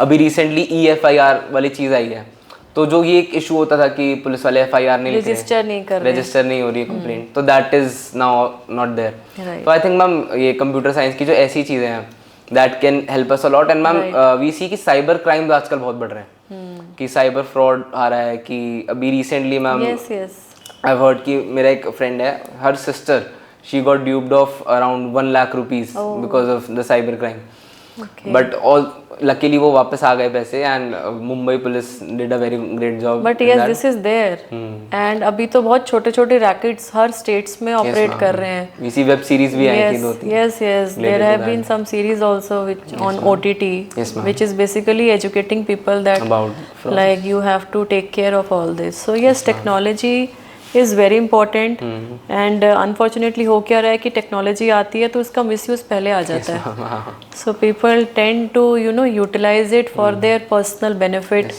which is not rightful, which is I think wrong. so as police wrong officers use. हाँ. we need to be one step ahead. Yes. कि पहले से ही प्रेडिक्ट करना पड़ेगा कि न्यू टेक्नोलॉजी आ रही जो है. उनकी जो साइकोलॉजी है वो क्या कर सकते हैं, specially as you mentioned very correctly that cyber crime and these things are still increasing. है ना, and people tend to get on to new things, new ideas. Yes, ma'am. So उसको थोड़ा सा हमें ध्यान देना चाहिए. Coming to another aspect which I would say as a woman I am concerned still about in India, which is the position of women, the security of women. Yes, ma'am. And we see every day some incident of crime against women still happening. Yes, ma'am. So policing का बहुत important role है. So basically there are two things. One is actually whenever I interact with young people, especially in colleges, universities, I always tell them two things. That one is the deterrent effect. One is the deterrent thing कि हम उसको होने ही नहीं दे रहे हैं. और दूसरा फिर होता है corrective. So one is the preventive and the other is the corrective. So corrective में definitely we see policing has a very important role कि वो crime report हो. पहले तो crime report भी नहीं होता था. crime report हो, especially crime against women की बात करें, women were hesitant. Yes, ma'am. So crime should be reported and then corrective action in terms of the lawful and the legal remedy which is available to the victim, that should be made available to her. So that is that part. But when we talk about the preventive, I still feel that is lacking in our country to a large extent. कि preventive की अगर हम बात करें कि ये crime suppose rape है एक महिला का, वो नहीं होना चाहिए, but it is still happening with even a below 10-year-old girl also. We see the incidents being reported. So what do you feel कि policing में हम ऐसा भी कुछ लेके आए कि हम एडमिनिस्ट्रेशन में भी हम लोग कोशिश करते हैं and I have seen now many states coming up with this idea of community policing. Yes, ma'am, बिल्कुल. And community policing में वो एक डायलॉग है कम्युनिटी के जो लोग हैं उनके साथ में कि उनको भी, क्योंकि पुलिस के साथ में अभी भी ये प्रॉब्लम है, ट्रस्ट डेफिसिट है. Yes, ma'am, बिल्कुल. कि वो पुलिस के पास आने में भी डरते हैं and they don't know the actually system also of how to register a complaint. और अगर हो गया तो उन्हें लगता है कि वहाँ जाएंगे तो हरासमेंट भी होगी. Yes, ma'am. वो कहीं ना कहीं पुलिसिंग के उसमें कि ये भी ड्रॉबैक है कि they will further harass the victim. So what do you think for specially the preventive thing as far as the crime against women is concerned, what can we do, what should we be doing, मतलब कुछ और क्या करना चाहिए? I think as police तो we can, for example, we see Delhi which is not considered as one of the safest place for women. Yes, it is not. तो ma'am इनमें we what as police we can do is कि वही वाली चीज़ intelligence gathering, कि जो data है उसको आप सही से देखें, जो certain spots हैं which are like prone to such things, such incidences, वहाँ एक प्रॉपर तरीके से जैसे कैमरा से वी कैन डू सर्वेलेंस या ड्रोन सर्वेलेंसेज. प्लस मैम इसमें I think one most important thing is ये जो पब्लिक डेफिसिट है ना, if we can bridge that, वो trust deficit in public, if we can bridge that तो उससे काफ़ी प्रिवेंटिव वाली चीज़ें आएंगी. Because preventive we can do two ways कि मैम एक बार किसी के साथ इंसिडेंस हुआ बट उसने रिपोर्ट ही नहीं करा, but so the criminal will do it again, gets the opportunity to do it again. हिम्मत होती है कि हम कर सकते हैं and we can get away. तो अगर ये वाली चीज करेक्टिव ही सही से हो जाए तो it will also be a major preventive measure. Very right. तो मैम इसके लिए एक अभी कैफे रिश्ता इवेंट 2 days बैक, तो वो कंसेप्ट काफी अच्छा है कि कमिश्नरेट बिल्डिंग में there is a cafe and where there will be police officer sitting only. This is ma'am in Noida commissionerate. Okay. Cafe Rishta. तो general public can come in that cafe, interact with police officers and police officers वहाँ पे रहेंगे 10-15 and they will not talk about policing stuff, they will be there for general interaction कि भाई life कैसी चल रही है. So you can bridge that public वो ट्रस्ट डेफिसिट जो वहाँ पे है। प्लस मैम इसमें आई थिंक जो डिपार्टमेंट की तरफ से एक चीज़ होनी चाहिए, that is gender sensitisation training for police officers. Because ma'am we see की ऐसी ट्रेनिंग्स हो रही हैं बट वो सीरियसली नहीं ली जा रही या इम्प्लीमेंट ही नहीं हो रही, सिर्फ बुक्स में है। तो आई थिंक वहाँ पे अगर सीरियसली इम्प्लीमेंट की जाए जेंडर सेंसिटाइजेशन ट्रेनिंग्स, या फिर जो ऐसे मेजर्स हैं कि ऑल वुमेन पुलिस स्टेशन जहाँ पे इजी रिपोर्टिंग आप कर पाएँ, या अब ये जैसे EFIR एक one of the I think ma'am good steps है कि आप ऑनलाइन ही बता सकते हैं। एक शी बॉक्स करके मैम एक पोर्टल निकाला है पुलिस डिपार्टमेंट ने, where sexual harassment complaints can be registered. तो आई थिंक ऐसे जहाँ फेसलेस बात हो सके या फेस वाली बात है तो you can talk to a women so that and you feel confide safe. and you feel safer Yes, and ma'am. you have that confidence हाँ जी, while talking. That trust is very very important, as you very rightly said कि लोगों को झिझक नहीं होनी चाहिए, लोगों को लगना चाहिए कि वहाँ जा रहे हैं तो हमारी समस्या सुनी जाएगी, वो रिपोर्ट लॉज होगी and then the corrective जैसे action मैम would be इसमें अब taken. जैसे हमारे घर में ही है, my sister is a doctor and I am a police officer, तो I sometimes try to compare. तो ma'am I think It's a very good combination. हाँ जी मैम, तो समटाइम्स आई ट्राई टू मतलब कंपेयर, तो ऐसा लगता है कि as a doctor the profession is considered very caring, कि ये केयरिंग प्रोफेशन है। आप डॉक्टर के पास जाओगे, डॉक्टर सुनेगा, कभी ये नहीं आता कि डॉक्टर जज करेगा, डॉक्टर कुछ इस सेंस में लेगा भगवान का बात। रूप ही मानते हैं डॉक्टर को हम लोग। तो आई थिंक मैम पुलिस के साथ जो ये कॉनोटेशन अटैच्ड है कि they are there to catch criminals, I think इससे एक स्टेप आगे जाके माइंड में ये लाना चाहिए कि police officers are also there to care for us, to protect us, to care for us, to protect us, की मतलब like an elder brother type वाली चीज कि ये संभाल लेंगे, दे विल बी देयर। तो आई थिंक ये पुलिस की तरफ से भी एक स्टेप फॉरवर्ड होना चाहिए एंड पब्लिक को भी एक स्टेप फॉरवर्ड लेके वो ट्रस्ट शो करना चाहिए, like they show in doctors. Right, so that trust building, rapport building, that is very much required. So Chaitanya, it has been a very delightful conversation. बहुत सारी चीज़ें आपकी हमने सुनी. I'm sure there is lot more to talk about, but I'll have to conclude at some point. So before we conclude, your extracurricular वो भी बहुत interesting है. Like you play acoustics guitar and then you sing and आप strength training, endurance training and you play chess also. So friends, इतनी सारी hobbies के साथ में उन्होंने सिविल्स का एग्ज़ाम भी दिया and clear किया with such a high rank. So मैं आपको रिक्वेस्ट भी करूँगी बाद में बिफोर कंक्लूजन इसमें एक चीज़ आई वुड लाइक टू हाँ यस कि मैम जैसे एक तो प्लेइंग चेस वाली चीज़ आपने बोली कि मतलब गलत मैसेज ना एक जाए, तो playing chess I started only after mains.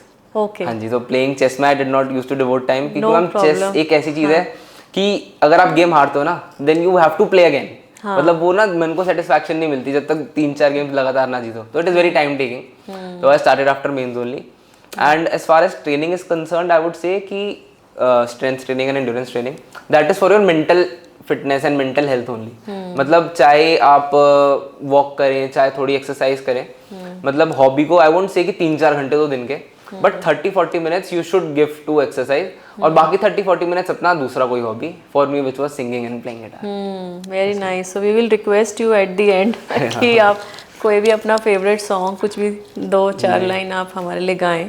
So friends, hobbies का बहुत इंपॉर्टेंट रोल है because your life is full of stress, और ये सिर्फ तैयारी के टाइम में नहीं, आगे भी लाइफ जैसे जैसे मूव करेगी, अप्स एंड डाउन्स आएंगे and then you will be under pressure. There is required, कुछ तो ऐसा चाहिए आपको अपने डेली रूटीन में which can help you relax, which can help you feel motivated, help to destress. So if you have such kind of hobbies, do pursue them. Don't think कि ये time waste है. It is never a time waste. So Chaitanya,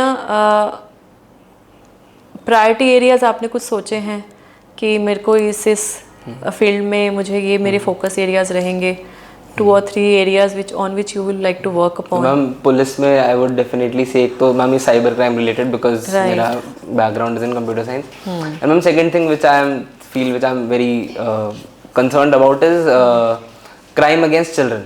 because ma'am I think as a society अगर हम children के against crime ना prevent कर पाए तो हमारा future is not going in the right direction. तो मैम ये 2 चीज़ें are currently my priority areas की जब मैं सर्विस में जाऊँ. क्राइम अगेंस्ट वुमेन इनफैक्ट ये आई वुड से कि निगलेक्टेड भी है. Yes ma'am. इसके बारे में ज़्यादा बात भी नहीं होती है and we only talk about POCSO, Yes, ma'am. बट पॉस्को के अलावा भी और भी तरीके की Yes, you know under against the juvenile, so there are still many things which are happening in our society and which are not getting reported. So I think awareness भी बहुत ज़्यादा ज़रूरी है when we talk about crime against the children. वो बच्चों को भी पता होना चाहिए कि ये कुछ उनके राइट्स हैं, ये उनके यू नो उनके साथ अगर कुछ हो रहा है तो वो भी अपने पेरेंट्स को, अपने गार्जियंस को बताएं.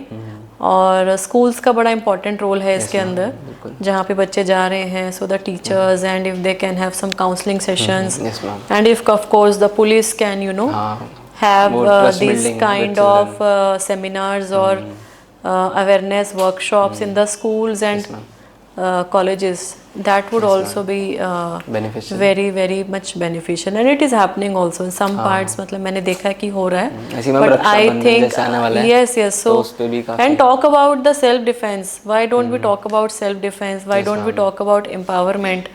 In fact ये जो क्राइम्स भी हो रहे हैं वो इसलिए भी हो रहे हैं ना कि बच्चों को शायद पता भी नहीं है कि हमें अपने आप को बचाना भी कैसे है अगर कोई अटैक भी हो जाए. तो थोड़ा सा बेसिक ट्रेनिंग उसका भी मुझे लगता है मैंडेटरी होना चाहिए स्कूल्स में, इवन दो एडवाइजरीज इशू की जाती हैं गवर्नमेंट्स की तरफ से, but it should be mandatory कि वीकली 1 or 2 लेक्चर्स देने ही हैं, डेमोज देना ही है, so that they are feeling empowered. एक कॉन्फिडेंस तो आता ही आता है, दे नो कि अगर कुछ हो रहा है मेरे साथ बुरा, तो this is how they have to react. Yes Chaitanya, so towards the end like what has आपने जो अभी तक जर्नी में देखा, जो फील किया, जो इम्प्लीमेंट किया, your you know final take away to the aspirants, to students, कि what is your advice to them? Ma'am one advice which I would give is कि एक काफ़ी इंपॉर्टेंट चीज़ जो इस पूरी जर्नी में है, that is self confidence and self assessment. Because self confidence, क्योंकि मैम बहुत सिलेबस वास्ट है, बहुत टफ एग्जाम है, तो अगर आप खुद पे ही बिलीफ और फेथ नहीं शो करेंगे तो it would be a very far fetched thing. And ma'am second self assessment इसलिए बिकॉज मैम आप इतने सारे लोगों के टच में आएंगे इस एग्जाम के दौरान कि you will be like 10 minds तो 10 आइडियाज विल कम. तो आप सबकी तो नहीं सुन सकते, आपको सेल्फ असेसमेंट करना है. फॉर एग्जाम्पल आपको किसी अपने मॉक टेस्ट का रिमार्क मिला कि ये आंसर अच्छा नहीं लगा, तो you have to see reasonably कि यार ये रिमार्क क्या एक सही डायरेक्शन में है, मतलब अपने भी माइंड से रीज़न लगाना है. You don't have to follow coachings blindly या सम रिमार्क्स ब्लाइंडली. अपना एक सेल्फ असेसमेंट करें and make sure that assessment is neutral. Because ma'am मैं एक एनेक्डोट शेयर करूँगा related to my essay copies. मैं अपनी सिस्टर को एस्से कॉपी पढ़ाता था कि दीदी एस्से पढ़ लो मेरा, और मैं ये बताता नहीं था टॉपर का या मेरा है, कि एक बार एस्से पढ़ लो और आप बताओ कि ये एस्से कैसा लगा. तो मैम जब वो मेरा एस्से पढ़ के कुछ बताते थे कि इसमें मज़ा नहीं आया, एस्से में ये तो बोरिंग सा लगा, मतलब पढ़ने का मन भी नहीं कर रहा था, तो I use to feel very bad मुझे, क्योंकि लगता था कि मैंने तो बेस्ट एस्से लिखा है, इससे अच्छा तो ऐसे हो ही नहीं सकता. इतना मैं 1.5 घंटे का एस्से जो लिखना होता है मैंने 3 घंटे में लिखा, ऑनलाइन सर्च वर्च करके लिखा सब कुछ, तब भी दीदी तारीफ नहीं कर रही. तो मुझे लगता है दीदी आपको पता नहीं है, आपको टेस्ट नहीं है एस्से का, तो I use to blame it on her. But ma'am वो चीज़ मैंने ओवरकम करी और मैंने सोचा अगर दीदी मना कर रही है तो I need to see reasonably कि भाई मैं और इसमें क्या एडिशंस कर सकता हूँ या इसे और बेटर कैसे बना सकता हूँ. तो दैट साइकिल जो है ना, वो लूप में आपको रिपीटेटिवली करना है कि अपने रिमार्क्स लेने हैं, फीडबैक लेना है और एक रीजन से उसको एक आगे बढ़ना है. And that is very painful. वो बड़ा बुरा लगेगा कि यार मैंने तो बहुत अच्छे से प्रिपरेशन की थी, बहुत अच्छे से लिखा था, बट मार्क्स नहीं आए या सामने से रिमार्क अच्छा नहीं है. बट उसको अनबायसली आप फॉलो थ्रू करें उस रिमार्क पे, अपना रीजन लगा के, अपना रैशनल माइंड लगा के, एंड फिर जो आउटपुट आएगा you will B also satisfied with it कि आई गेव माई बेस्ट. ऐसा नहीं है कि you will blame it on someone else कि मेरा तो मेंटर खराब था, मेंटर नहीं बोला अच्छा लिखा है या मेंटर ने खराब बोला. तो सिर्फ मेंटर पे ब्लेम नहीं करना, you have to take responsibility of. बिल्कुल बिल्कुल बिल्कुल. फ्रेंड्स, आपको बहुत लोग मिलेंगे, बहुत कुछ आपको अलग अलग चीज़ें यू नो एडवाइजेस मिलेंगी, but what is important is your own self confidence, your belief in your self and your self assessment. This is very important कि खुद पे विश्वास करना है कि कुछ भी गलत हम नहीं कर रहे हैं, और अगर पता लग रहा है कि गलत हम कर रहे हैं उसमें करेक्टिव एक्शन आपको तुरंत लेना चाहिए. Don't hesitate to learn from your mistakes. Don't hesitate to learn from whatever has been pointed out that yes, this is not up to mark. या ये गलत है, उसको हमें इम्प्रोवाइज करना ही करना है, because if you don't do then definitely आपका जो है रिजल्ट आपके मन मुताबिक नहीं आएगा, सिलेक्शन नहीं होगा. So Chaitanya, we covered so many things and it has been a truly delightful and an insightful conversation with you. Before I formally conclude, एक बहुत छोटा सा portion हमने एक add on किया है which is on the rapid fire, which are not the questions for UPSC per se, journey about you, right? So वो बहुत brief में आपसे पूछूंगी, whatever comes to your mind you can respond. So अभी Olympics हमने देखा, India won 6 medals, and so chess के अलावा और कौन सा स्पोर्ट आपको पसंद है? Ma'am badminton I like. Badminton you like, okay. So your favourite star badminton? Ma'am अभी recently I have seen Lakshya Sen. Lakshya Sen, he played really well. He played really well, and we actually hoped कि medal उनका आएगा ही आएगा.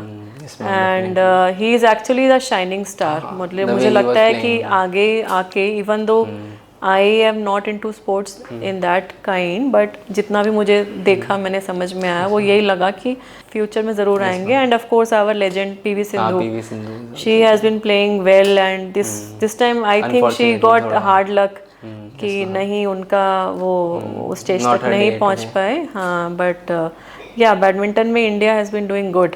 Even my daughter she plays badminton, but वो तो अभी she is in class 6th, but थोड़ा थोड़ा खेलती है, वो जाती है stadium. Ma'am I think sports में है ये अर्ली मूवर्स एडवांटेज काफी इंपॉर्टेंट है.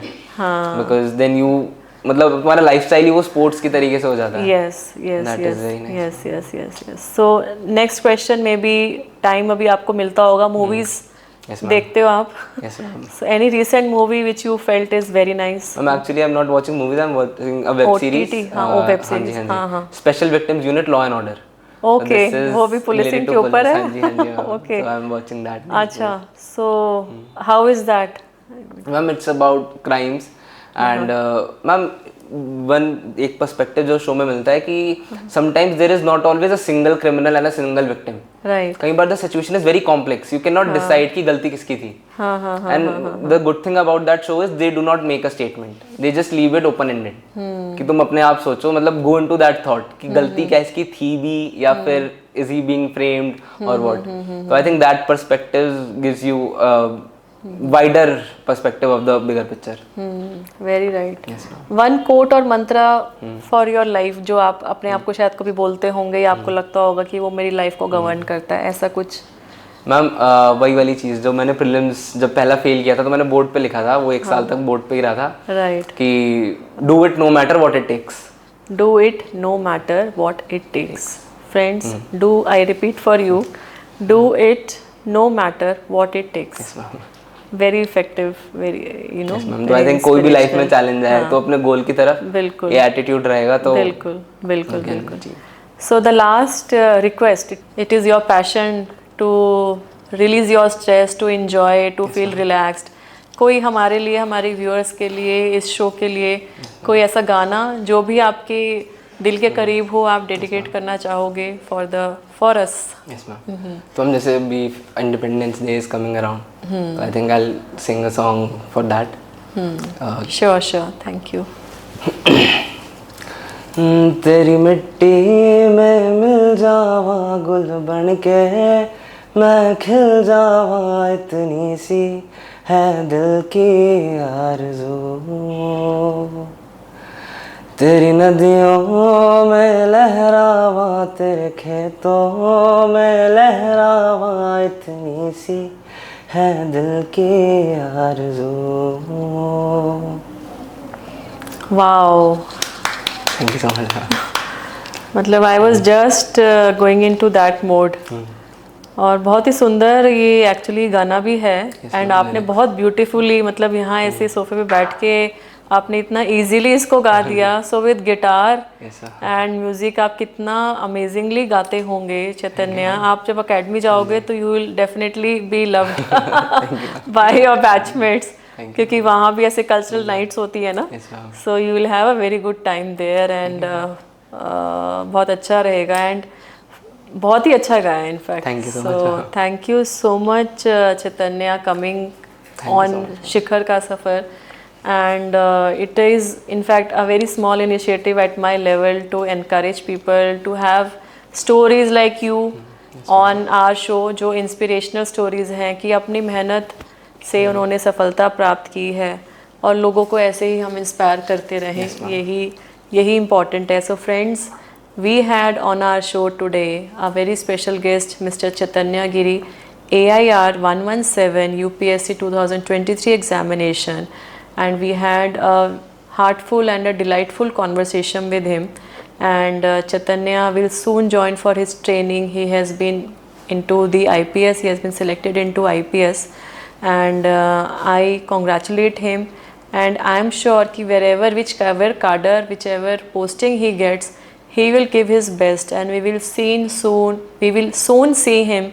We will soon see Chaitanya in his postings, and हम उनके बारे में पढ़ेंगे और उनके काम को देख के खुश होंगे, गर्व हमें रहेगा.